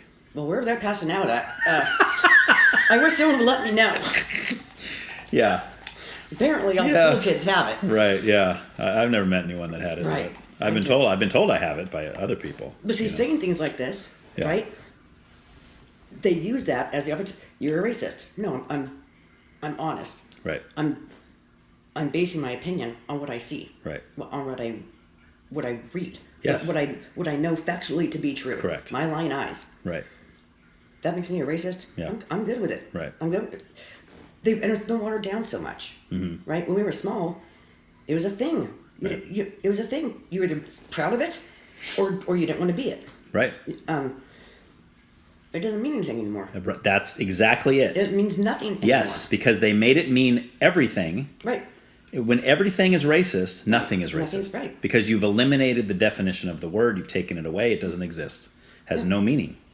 That's exactly the problem. Racism used to be something. That's what the civil rights movement was. Right. Right. It means nothing now. Yes. Nothing. Which the vast majority of white people in this country would say civil rights all the way, man. Yep. I'm right there with Martin Luther King, the civil rights movement, all of that. 100% agree with all of that. Might not have liked it. Maybe. But that's proof that we've come along as a society. And that's why when people say stupid things like, oh, is racism worse now in the country than it was back in Jim Crow laws? Are you a madman? What are you talking about? It used to be that if you were black, you couldn't go in certain restaurants. Right. You're telling me it's worse now than it was then? When's the last time you saw someone get hung? Right. Exactly. Which is why I've they seen a lot of bad things, but that's not one of them. I know, and there's all these hoaxes. Right. And that's why I keep saying every time there's a hoax. Right. Yeah, like Jussie Smollett and some of this other stuff. It's like, look, if this is a systemically racist country, why do you guys have to keep making up false stories? Right. We would be seeing the real ones all over the place if this was real, right? You wouldn't have to make them up. Well, we see them, just not on the television. Right. Well, and the other way, right? You know what I mean? Like, they're all over the YouTube. Right. Right, they're all over the Rumble. Right. Yeah. Yeah, it's clown world. Yeah. And it's just getting worse and worse and worse. Right. Right. I noticed when I was driving back to Mississippi, I have an Arizona license. So background checks there for weapons are 10 minutes. Mm. So I bought a bunch of pistols. In Arizona? Mm-hmm. Okay. So anyway, There's so I was later. able to go to Arizona, hand him a driver's license, did a 10-minute background check, walked out with like 5 pistols and 10 cases of ammo. Mm. I can't even buy ammo in the state of California without a California license. Oh. California license on your car, you mean? Or like a ID? My ID. Your ID is an Arizona driver's license. Mm-hmm. Okay, gotcha. But, And you can't buy ammo here. right. But you Because can of burn that. my flag. Right. Yes. Yes. You know what I mean? You Oh, can yeah. scream that I'm a racist. Right. Yeah. Well, sometimes if you're flying an American flag, that automatically makes you a racist. I'm good with it. Yeah. You know, I'm That's good with racist. it. To be Right. patriotic is racist Right. these days. I'm good yeah. with it. Yeah. Yep. It'll be a bad day, I promise. If I see another flag over ours. You know, like it's a... Yeah. This is a thing. Right. Yeah. And it means nothing. People in America hate America the most. Right. That's insane. It is. Go to Palestine. See Right, how they treat you right. with your pink hair on your rainbow flag. Right. Do that. Yeah. Go. Those of you who hate Nazis, Yeah. go to Ukraine. That is Right. the largest neo-Nazi population in the world. Go check it out. Go fight with them. Right. Talk to you never. Yeah. But you say those kind of things to them, and they obviously don't have an answer for that, right? Because that's No, it's you're a bigot and you're Right. right and they start name calling, It's name which to calling. me says you don't really have an answer to Right. what you're being asked. right. You don't know why Yeah. you can't justify Right. what you're fighting for. Right. Yeah, it's like whenever I watch a debate and I see one of the two debaters start name calling, I think to myself, that guy just lost the debate. Right. That's how you know he lost the debate, because he does not have a rebuttal to what his opponent just said. He has no way to answer that other than, well, you're a dummy. Right. Nothing intellectual to say. Right. Nothing. Right. Yeah, which to me, that's like, I mean, I don't like debates for that reason, because the whole point is to win, and I don't like that as much. If I'm having a conversation with somebody, maybe I can learn something from it, right? Exactly. And if someone brings up a point that I don't have an answer to me that means I need to check my beliefs. Right. I might be wrong here. Or your you know? resources, or yes. at least entertain it. Something. At least entertain it. Right. Because if I don't have a way to back up my beliefs, then maybe I don't want those beliefs. Right. You know, so it's But you've been right your whole life. You're not wrong now. Right. You was like right, and then that's where pride comes in, and then you know, it's it like telling your becomes all kid that. you're so special. No, you're mediocre. You are the same as the next door kid. Right. Until you do something extraordinary, Right, you're just like every other kid, guy. right, which is a good lesson, but it goes against I kind think of the American, I shouldn't say American, I should say liberal, big city school system way of teaching that you're the greatest, you know. And we always tell kids, you know, and that's something that always bugs me when people say to their kids, you can do anything if No, you you just can't. put your mind to it. Nope. Bull crap. You cannot do anything. I mean, yeah, encourage your kids. Yes, show them, try your best, do your hardest, work hard at stuff. Yes, but don't tell them they can do anything if they just believe it. No, Riker is never going to be he will be a drywall hanger before he's president of the United States. He was like, Yeah. if he was in the California school system, he'd probably get his high school diploma from San Quentin. Yeah. He's until you do extraordinary, Right. or fail and Right. be mediocre and hate your job and Yeah. beat up your wife and live off. You know what I mean? Yeah. Pay child support for kids you get to see once a month. Right. Right. But now it's It's okay now. Right. Yep. I mean, it's breeding lazy, dumb kids. Yes. These like 6 to 10-year-olds. I'll tell you what, they're the smartest dumb kids I've ever met. Yeah. Like they know they'll hustle all Right. day long, Yes. but they can't count to 50. They'll hustle for their own gain. Right. They'll find ways to manipulate things to Yeah. work out for them, right? Which is also something we've lost, where it used to be, you know, something that Jesus taught, which is put others above yourself. We've lost that. It's all about me, me, me, me, me, me. You know, for number one. Yes, even if it looks like a good deed you're doing for someone else. Oh, I'm going to feed the homeless today. It's a good deed. Yes, but why are you doing it? You're just doing that to make yourself feel good. Correct. You know, so I can feel like a good guy. I feel like I did something worthy today. Well, I feel like it's not so we can feel like good people, because we can lay our heads down knowing that we are good people. Right. Right? That we woke up with a goal to not be a trash human, and we went to bed as not a trash human. Right. That's a win. Right. Yeah. Especially in today's socioeconomics, that's a win. Right. Right. Awesome. Or we can go loot Targets and gas stations. There you go. There you go. All right, let's jump headlong here into some spiritual stuff. I know you and I have talked a little bit through Facebook about this, about some of the beliefs that you held, have, do have, will have. You've kind of been all over the place with it. So, kind of where are you at now? What do you What do you think about the book, the Emerald Tablets, and I don't know enough and about Thoth and all that fallen angels and Nephilim and Well, that's in the Bible. Nephilim and fallen angels is in the Bible. The other stuff you said, I'm not sure. That might be from you were talking about some of the apocryphal books, right? that's what they're called, the Emerald Tablets. I don't know what Emerald Tablets is. I've never heard that one. No, they were found, I want to say within the last 15 or 20, like Okay. 10 or 15 years maybe even, Okay. in Afghanistan somewhere, Okay. or the desert somewhere. Okay. Not the Dead Sea Scrolls. You're talking about an actual Some of them. tablet made out of emerald? No, I think that's just what they're called. Okay. I'll say that'd be pretty awesome. That's like some Indiana Jones kind of stuff right there. That's pretty cool. I don't know where they got that name from. But yeah, I've never heard of that. I know of the Dead Sea Scrolls, which I think were beneficial in the sense that they, because a lot of the critics are like, oh, we found these ancient scrolls that are going to show that the Bible we have is wrong and it's all different and there's so many changes. They confirmed it, right? That what we have today has been accurately transmitted for thousands of years, which is pretty impressive. That's more fascinating to me. Yeah. And beneficial to human than right. the book of John. Right. I mean, right. It was a good read, but it wasn't. It's too religious. I'm more. Right. I need to know why. Right. Yeah, and that's good. Where those books come from? Sure. And if they're secondhand or thirdhand, right. And then like we spoke, right? You went to school to learn Hebrew. I don't know how you even retain all this information. Greek All this stuff. I didn't go to school. Just to clarify, but I did. I had a Greek teacher that was teaching the church we went to for a while. He understood and read Greek. But things like, if things are getting lost in translation right now, right? The loss in translation over century, you know what? Yes. Prophet used to just mean professor, didn't it? Like teacher. Yeah. It wasn't even. Well, prophet just means a speaker, like someone who's like a prophet in the Old Testament, like you had Jeremiah and Isaiah and all these well-known prophets. They were used to speak God's words. Like God would use a man to speak through them, basically. Right? Is what a prophet was. It's not necessarily somebody who knows the future, although sometimes their prophecies were futuristic. This is going to happen in the future. But it's not all like Nostradamus kind of future telling kind of stuff.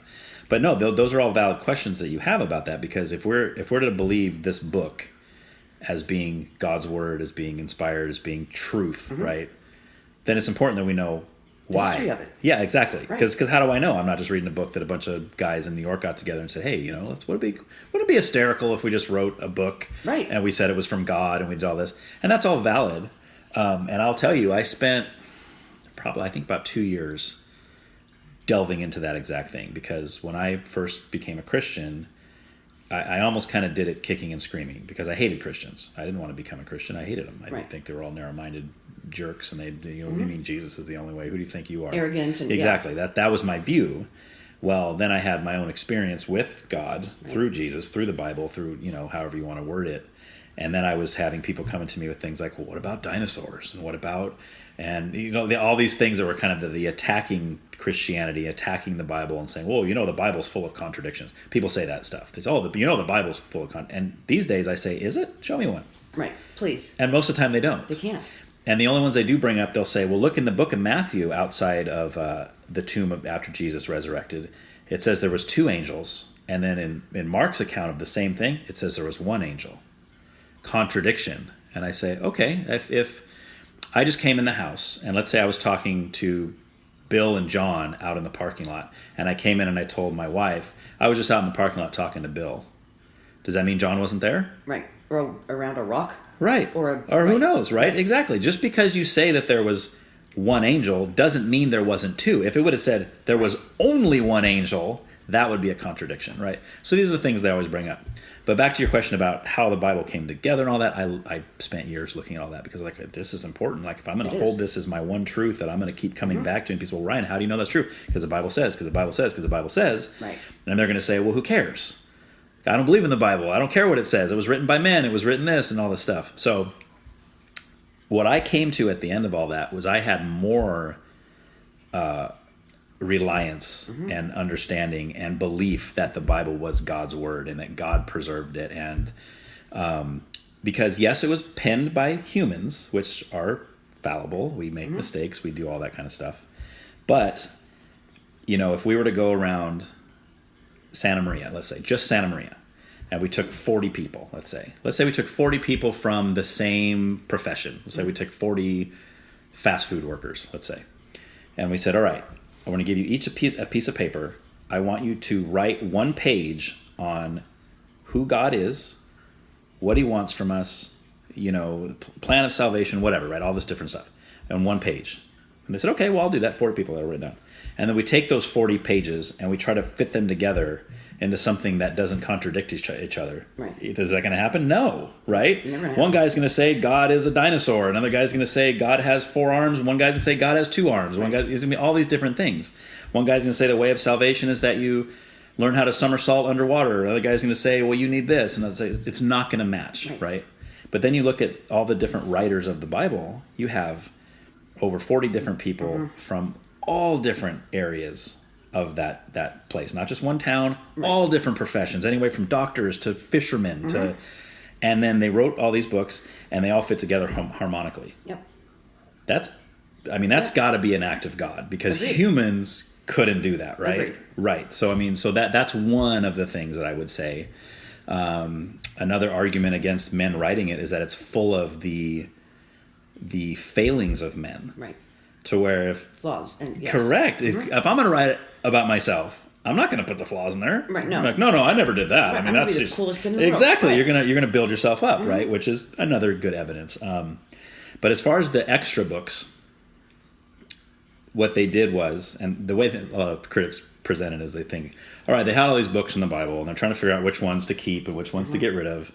So basically what they did is they just kind of threw them all up in the air, and whichever ones landed on this side of the line they kept, and which ones landed on this side, and they said, nope, those aren't inspired by God. But that's not the way it happened, right? They were very meticulous. They had to follow certain, they had to be written by somebody who had a personal, actual encounter with Jesus, right. Not just secondhand. Like they had to be eyewitnesses of Jesus and that kind of thing. That's how they determined which books to keep in the canon, and that's why you'll find things like the Gospel of Thomas or the Gospel of Judith or the Gospel of some of these other Gospels that are out there that aren't part of the Bible, and they say, "Whoa, why aren't these part of the Scripture?" Well, because they don't line up. They're not written under the parameters, if that makes any sense, right? They're inaccurate, or they've been unverified. Some yes, exactly.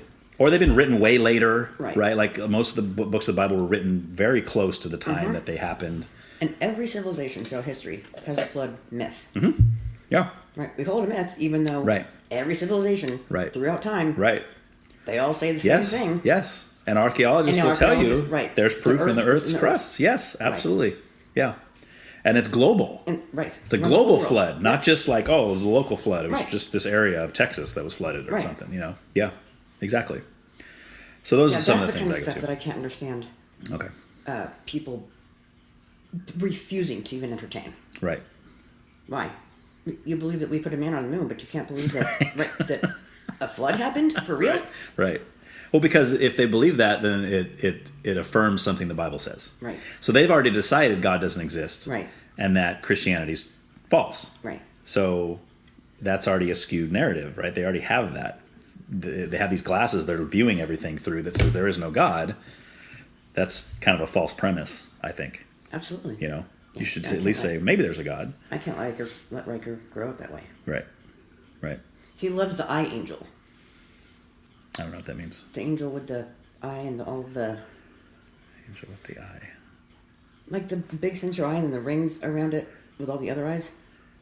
I don't think I've ever seen that. Is that like on the dollar bill? No, it's what... Apparently that's the biblical description of... Oh, I know the creatures that are covered in eyes. Yeah, so that's why we're told, right? Yes, right. When Jesus comes back, and the angels are going to say, "Don't be afraid of it, don't fear it, whatever," because they're not going to look like fat little babies with wings. Right. Yeah. Anytime in the Bible someone comes across an angel, they're terrified. Right. Yeah, we make them look like little fat cherubs. Yeah, cherubs. Yeah, right. Exactly. Yeah, exactly. Yeah. So, but even things like those type of things are important, right? If we're going to have a second coming in our lifetime, our kids can't be right. It would be madness. Right. People are going to trampling on each other. Yeah. To get away from right God's creature. Yes. Yeah. Yeah. So how do you, like in your own belief system, how do you distinguish, like, because we have this term God, right? It was just kind of a big encompassing, like almost every religion believes in God. A God, right. Or a God, or just a different title, different name. Right, and very different characteristics, right? Because that's something that people say, well, all gods are the same. They all teach love. They all teach, that may be true. Well, a lot of them might teach that, but they also teach things that are contradictory with each other. So, so do you think that there's like one true God? Do you think there's many gods? Do you think there's like... No, I think we have one creator. One creator. Who created everything. Okay. This is what gets me arguing with people who are so set on the Big Bang. Mm-hmm. Why could the Big Bang not have been created by God? Right? I think it was. It would have had to have been. Yes. If there was... Right. If nothing existed... Yes. And all of a sudden... Yes. A creator had to make that happen. Right. Which is exactly what the Bible says. But both can't... You know what I mean? Right. It says he created everything out of nothing. Right. But to someone who refuses to do it again, they won't even entertain that that's even possible. Right. It just happened, just cause. Which makes no sense. Right. That's what I keep saying. Like cause. the idea of, and that's why I always push intelligent design. That's the first place I go, because it's like that's gotta be the only, anybody that doesn't at least hold to that, I don't think you're using your brain. Now, once we start to try to describe who the intelligent designer is, you're right. We can go lots of different ways. It could be space aliens. It could be the Christian God. It could be the Muslim God. It could be the Buddhist whatever. It could be all kinds of different things. But to at least not get to the idea that something intelligent created everything. With purpose. With purpose. On purpose. Yes. With purpose. Yes. Because it doesn't line up. Anything else you look at. We are miracles. Right. Like we grow humans. Mm-hmm. I just heard this the other day, something about cows and their gas and how it goes up into the air and helps the tree. Like it's this whole, and their different stomachs and all these. Yeah. None of this is by mistake. Right. None of this is not on purpose. And I feel like we're not meant to know the reason, but that's what faith is. Sure. Right? We're not. Right. But it makes sense is the point you're saying. Right. Like we're born onto this planet. Right. And we're humans that need certain proteins. We need certain nutrients. We need a certain amount of water. We need a certain temperature. We need oxygen and mixed with nitrogen. Right. We need all this stuff. And guess what? The planet we happen to be born into just happens to have all that. Right. What a big coincidence. Right. Right? Out of just cause. Out of nothing. Exactly. Out of no intelligence. Right. Just randomly happened, That I've never been able to wrap my head around. Right. Because you have a brain. That's what I'm saying. In order to wrap your head around that idea, you have to be ludicrous. Or just plain, stubborn. Beyond stubborn. Right. Yeah. Just refusing to look at it that way. But again, saying that we have an intelligent designer. Makes you okay with being ignorant. Right. And that's a shame. Yes. Right. But I feel like people who are like that, a lot of people who are like that, are the ones like who have near-death experiences or, when they're on their deathbed. Right. Anton LaVey, didn't he, on his deathbed, he said something to the effect of, oh my God, what did I do? Yeah. Or I was so wrong. Something to that effect. Yeah. To have that kind of... Yes. I don't want that kind of checkpoint at my check... You know what I mean? Right. There's a lot of interesting last words of famous atheists at their deathbed. Yeah, it's interesting. But again, they won't... That doesn't get talked about. No. Right? In that religion. Right. You know what I mean? Right. All of these organized religions, Yeah. included, they'll mark off the little tick marks for cults. Yes. Some a cult. Yes. Every single one of them. Right. Well, and I've said, and I feel like on some level, that takes away... And they argue that. Right. So that they're trying to take away from the importance of a creator, and spirituality, opposed to David Koresh. Right. People they compare that. Sure. That's crazy. Right. Yeah. I'm with you. But when people, I'll tell people that I hate religion. Yep. And they know I'm a Christian, and they go, "What are you talking about?" I said, "I do. I hate religion." He said, "What do you mean?" And then I'll start talking to them. I'll say, "Hey, let me blow your mind real quick. Who else hated religion?" They say, "Who?" I said, "Jesus." And then they're like, Right. they're like taken aback, especially Right. if they're Catholic. Yeah. Oh, forget They're about like, it. whoa, Yeah, blasphemy, forget blasphemy. It's like, no, look at the Gospels. You read Matthew, Mark, Luke, and John. And the time that Jesus was on earth as a human, what was he doing most of the time? He's doing two things. He's doing lots of things. I shouldn't say two things. He spent a big majority of his time arguing with the religious leaders of the day. Right. Why? Because they were wrong. Right. They had created this man-made religion around God, right? Around the real God, right? They had the right God, but they made up all this other stuff that had to do nothing with God. Right. And he's like, no, what are you Interpreting that. talking about? Right. Yeah, you're not understanding that. You're misinterpreting that. You're taking that the wrong way. So that's what he was doing most of the time, and the rest of the time, or other time, he's teaching the disciples the right way. Right. Right? Which is why he got killed. Right? This is exactly why. If he just would have came down and been, moderate and been like, oh, all roads lead to heaven, everything's great. Guy. Right. He came down and said, look, I am God in the flesh. You need me. I'm the only way of salvation. There you go. And the religious Jews were like, wait a minute, who's this guy? What do you mean you're the only way? We're children of Abraham. We're followers of Yahweh, or and they're like, he's like, no, you don't get it. And they said, we got to get rid of this guy. Because if you claim to be God and you're not God, Bad for business. that's a big, that too, Yeah. right? Exactly. Right. So they got rid of him, but he came back. Now what are you going to do? Right. Now he's now you got nothing. You can't do anything. I do think that we're all just energy. Okay. I don't think that. I don't think that we go to. We just dissipate. Okay. And just so you don't believe in a heaven or a hell? I believe in heaven and hell, but I feel like I believe that God puts us there, and when our people need us, we're meant to show that we're not dead. Okay. That we have a soul. Okay. And that we don't just get buried in the earth, you know what I mean? Right. And just stop existing. That we're born with a soul. Right. Right. I'm with you. Which to me, it's energy. It's an easy way to explain Okay. to me, especially to my kid, what a soul is. Right. And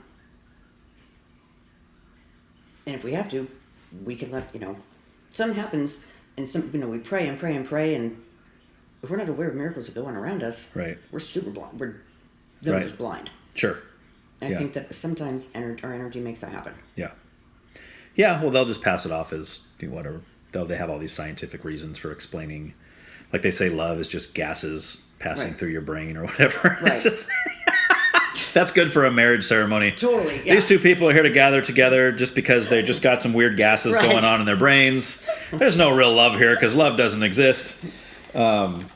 Yeah, so I mean, I think the soul is who we are. I think that this is just my flesh. This is a meat sack. This is gonna die. This is gonna go in. This part's gonna go into the ground. And the way I used to explain it to my kids, probably mainly because it helps me understand better, but I always say that our body is like the vehicle that our soul drives around while we're on Earth. And our soul was in existence before we came into our body. And we became human, and God put our souls into our body, and then that is what death is when our soul leaves our human body. That's death. Right. There is no final death because souls are eternal. Right. But when I look at again, mainly because I look at Scripture, is that I think the teaching is that your soul will spend eternity, again because it's eternal, it will never die, in one of two places, and that's either heaven or hell, right? And I think the only way that you end up in heaven is through Christ, right? That's because he said he's the only way. Right. So that's going to be the biggest difference I would have with other religious beliefs or Mormonism or Jehovah's Witnesses, where they would have kind of a different take on that. But again, I always go back to Scripture because that's my litmus. That's your textbook. That's my textbook. Right. That's the way I have to compare. I have to compare my own thoughts and emotions to that. Right. Because I might feel a certain way. Again, going back to the left and the right, right? I might feel something that's totally wrong. Right. And my feelings aren't going to go against what it says, right? That's the logic. That's the reason aspect of it, And in 5 years, you could be feeling a totally different way. Absolutely. About that same in 5 scripture. minutes, I could be feeling totally different.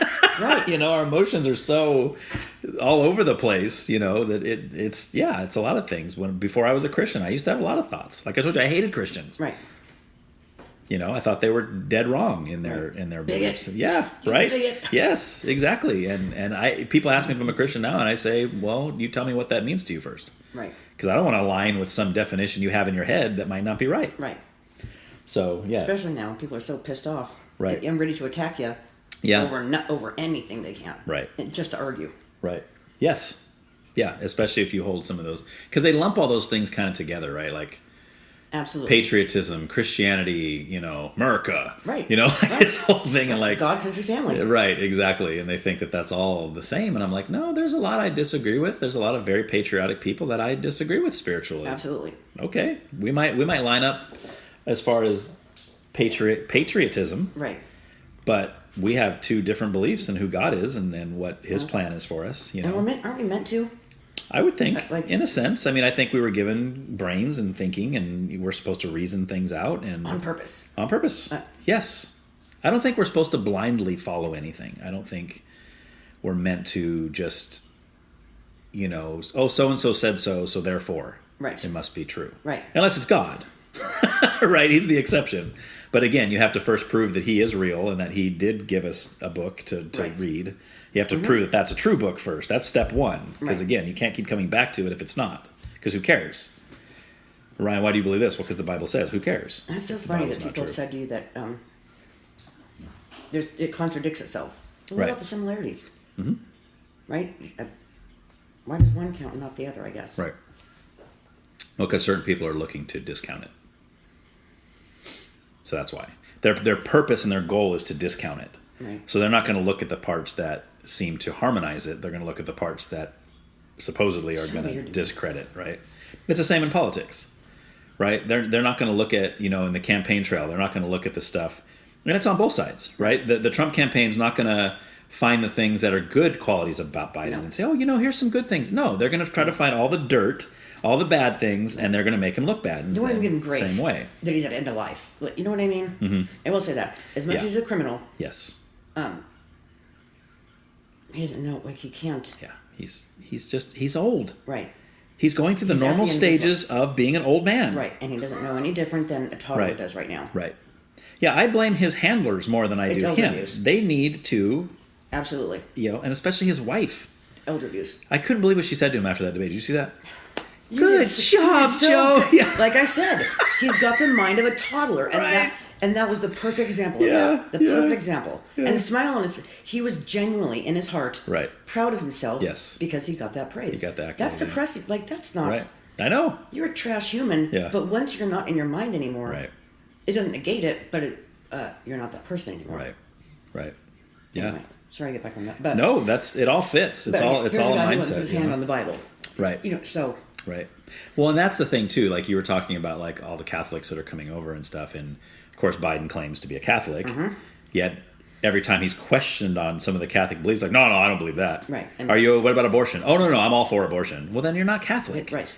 Right. That's like saying you're a vegetarian but you eat meat. Yep. Right. It doesn't make any Again, sense. you can't have it both ways. Right. It's a contradictory of what you're stating to be. It doesn't make any sense at all. So, yeah, it's it's depressing. right. It is. It's sad. It makes for like a bleak Right. a bleak future. Right. For a minute. Yeah.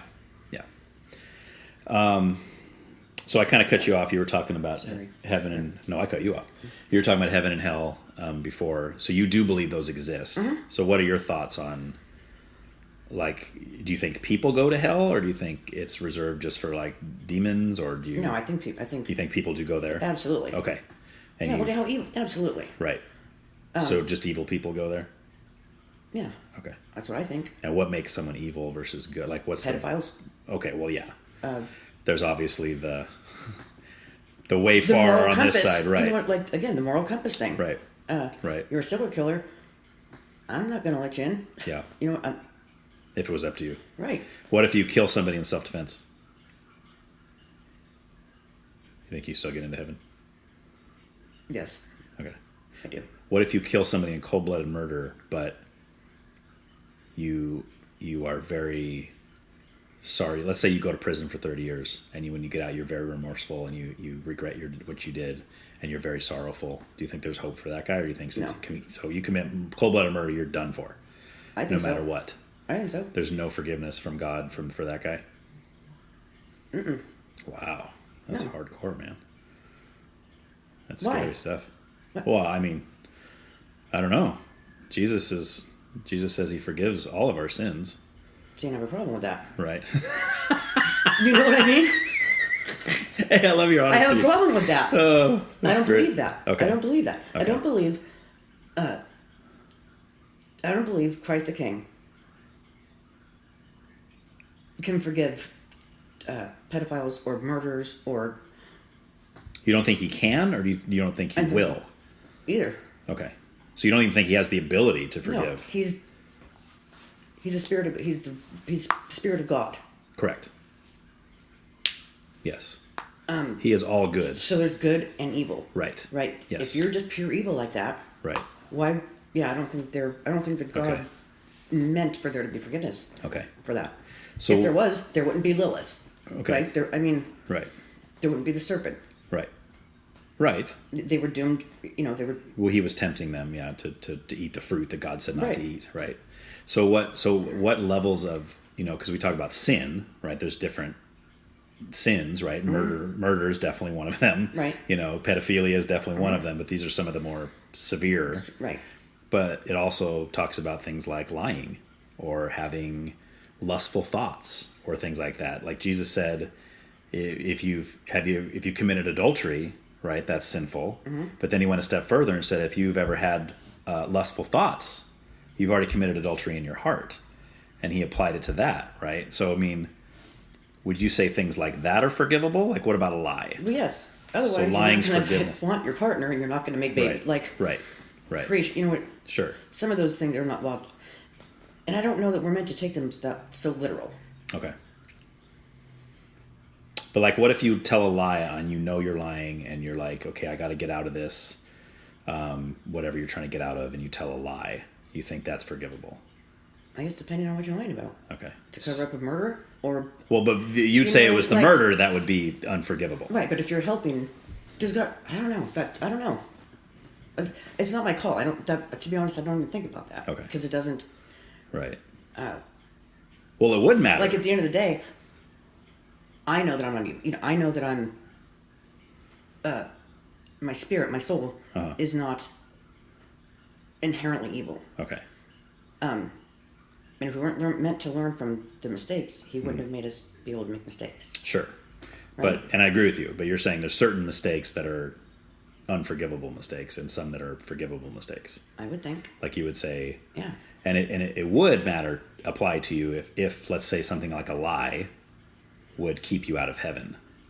That would matter, right? Because you've told lies. Yes, I'm sure you yeah. have, as have Right. I. We all have, right? Right. So that would be a bigger deal as opposed to you saying, well, if murder keeps you out of heaven, I'm fine because I've never murdered anybody. If rape keeps me out of heaven, I'm fine because I've never raped anybody. Right. I never thought about it. So Ever, so to be you're honest good. with you. So you're good to go there. But if it applies straight across the board to every single sin that there is, Then we're all going to hell. well, unless we have forgiveness for those sins, which is where Jesus comes in. And that was his whole purpose of dying on the cross. He died for the sins of humanity. And then if we receive him as our Savior, literally receive him, not just say, oh yeah, I believe in this guy. Right. Literally receive him as a Savior. He covers our sins. And it's hard to swallow for some people, and me included. It's hard for me to swallow too, when I think about somebody like Jeffrey Dahmer, who supposedly received Christ before he died. But they all do, right? You know why? Well, Because it's hard to get books in prison. Well, true. But see, that goes to the motive of the heart. And no matter what, you're all Right. allowed a religious Right. book. Yes, that's true. No matter where you are. But let's say that So I we feel can like a see lot of these into men- Jeffrey Dahmer's heart, and we know that his receiving of Christ was actually genuine. It wasn't just him trying to get out of what he did. Like, he was actually wanting forgiveness for his life of sin, and he really needed that. See, most people would say, I have a problem with him being in heaven because he did such horrendous things to people. Right. Right? Which And is I'm one of hard. them. Yeah. Right. But that's right. not my call. Right. And again, that's what faith is, right? Sure. We're not meant to know. Right. We're not meant to know why or Yeah. how or when Right. or what's forgivable and what's not. Mm-hmm. We're not. I don't think we're meant to know all those things. Yeah. I'm with you as far as it's not our job to decide that. You suck. I'm gonna be up until 3:00 in the morning thinking about this. You suck. Dang it. That's good. That's good. I like to suck in that way. That's a good way to suck. Yeah, honestly, I've never ever thought about any of that. Yeah. It's been good and evil to me. Right. That's it. Right. Sure, I agree. There's degrees of good and evil, Right. surely, but See that, and you're kind of in my opinion, you're on the right track, because the Bible does teach that we are all born with a sin nature, right, because of Adam's sin, right? That's inherently transferred to every single person because it's passed through the seed of the man. So anybody that's born by the seed of man, which is all of us, except Jesus, right, is born with a sin nature. So we're already born with a problem. Right, we have a sin nature. We're committing acts of sin, whether big or small, whether it's a little lie or it's huge. Right, most of us are not going to commit the biggies. That's why we see those people on the news, because it's so out of the ordinary. Right, but everybody does the small ones. Right, and if we all have that, and then Jesus provides the way of salvation out of that, even the small ones, because the Bible also teaches that sin is what separates us from God. We're all born separated from God in a sense because of our sin nature. And I always like the illustration of this like chasm where like here's all of us over here and there's the Grand Canyon right here and here's God over here. Here's us in our sinful state. And it shows all these guys trying to be really good. They're running and they're jumping. And some of them are getting out farther than the other guy, right? Because he's a better person, right? He's doing more good things. But they all fall because none of them make it to the other side. And then Jesus comes in and he becomes a bridge and he connects the one side of the chasm to the other. And now people can walk across that bridge over to where God is. And that's the only way we're ever going to get over there. The doing good things isn't going to do it because we're still stuck with this sin nature, right? And some might argue and say, well, we're born with it. It's not our fault. Okay, but you're born with it. What are you going to do about it? Right? And I'm not trying to justify Jeffrey Dahmer, by the way. I'm not trying to say that at all. I feel like it'd be impossible to... Right. It'd be impossible. To never sin. It is impossible. To go a whole life. It is 100% impossible. That's why the only way into heaven is Jesus Christ. Because we all need forgiveness for sin, whether it's the worst sin in the world or the smallest sin. It all separates us from God. All of it does. Now the consequences are worse. Me telling you a lie is obviously much different than me going and murdering your family, right? As far as your life goes, you'd rather me lie to you, right? Right? Because that's going to impact you less. I'm going to say yes. Right. I mean, you wouldn't want me to lie to you either, but if you had to choose between the two, okay, Ryan, you either lie to me or murder my family. Yeah. Make me a hitman. We covered that. Can I give you a list? Yeah. So. Sorry. Anyway. I get what you're saying. Yes. Yes. I'm thinking maybe that if we were meant, if he could forgive them, save them, we would have the capacity to do that too. Most of us do. The majority of us do not. Right. Some do. Some of the videos that bring me, like, just break me, are the ones of a courtroom where the guy that has he's just admitted it. He's flat out admitted raping and killing this guy's 2 daughters or something, right? And the guy's on the stand and they're doing the sentencing and all this. And the dad goes down and literally forgives the guy that did that to his daughter. Because I think to myself, I think they're lying. You better... I don't believe those. It's hard to... I'm with you. I really don't. Because I can't see myself doing it. No. I don't think that's I'm logical. like, give me a gun. Totally. Like, I'll be like the guy that jumped over the gymnast guy. Yep. He's like, Judge, just give me 30 minutes with this guy. Right. And the judge's like, I can't do that. Shot his son's molester. In the head. Yes. On his way to right. Right. I don't believe that. I just don't. I think that those people are lying to themselves. And are. I think they're burying it and leaving it buried and covering it up with. It's going to be easier for me to say that I forgive you. Right. I can get by through my days better. I don't know if that'd be easy to say. I don't think that'd be easy to say. Well, it can't be that hard because they're saying, you know what I mean? Well, yeah, because But I don't believe it. I don't believe it. I don't Yeah. believe that a human can forgive a person for executing their offspring. Right. I don't believe it. Wow. Now, maybe if I wasn't a parent, maybe I would feel different. Right. But now that I am, I don't believe it. I agree with what you're saying, it. and I agree with what you're. In a sense, I agree with what you're saying because I think about myself, and if I was in that, I watched that video right where the guy does that, and I think there's no way I could do that. But I also think that if God Himself were to do a work in me that would change me to be forgiving towards that person, I could do it. But it would be him doing it, not me, right? So when I see stuff like that, I think, wow, that guy, God did something to that guy. But you could be right. He could be totally lying. He could just be doing it for whatever other reasons he has, to make himself feel better, to make himself look good. So people like you and me would be talking about him years later. Right. Remember that guy on TV? Yeah, I feel like if I'm that parent, and God does give me the grace to do that, I'll pass. You make that call. Right. When he's dead. Yeah. You know what I mean? Right. I'm good being angry. I'm good. Yeah. You know what I mean? Like. Right. That's primal to me. Kill them all, let God sort them out. That's yes, that's a primal thing. Yeah, right. For that instance, yeah, it's a primal thing. Yeah. To have hate in your heart for someone who hurt your offspring. That's primal. Right. And and I agree. As God's children, I'm not sure that God means for humans who hurt His kids, us, all evil or all sinners. Right. But certainly on a different scale. Yeah. But I don't think that He forgives them either, to be honest. But I've never thought about this till right now. There you go. You'll be chewing on it for months on end. At least till 3 o'clock in the morning. I hope so. I'm going to be up doing wash all night, looking for laundry to do. Yeah. And I expect a message telling me your thoughts, because I would love to hear them. Yeah, I'm not. Yeah. Oh, I love that kind of stuff. But all right, well, we are at the end. Unless you have anything else you want to throw out there.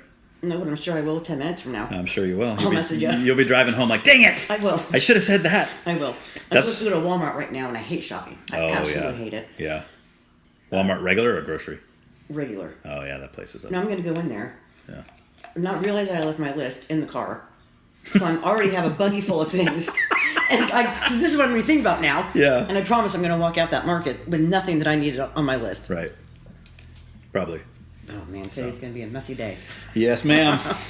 All right. Well, hey, thank you so much. Thank you. I really enjoyed this. This is awesome. Thanks again for checking out this podcast, and please tell all of your friends about it. Don't let those shadow-banning savages win the battle. Also, I would love to hear your feedback.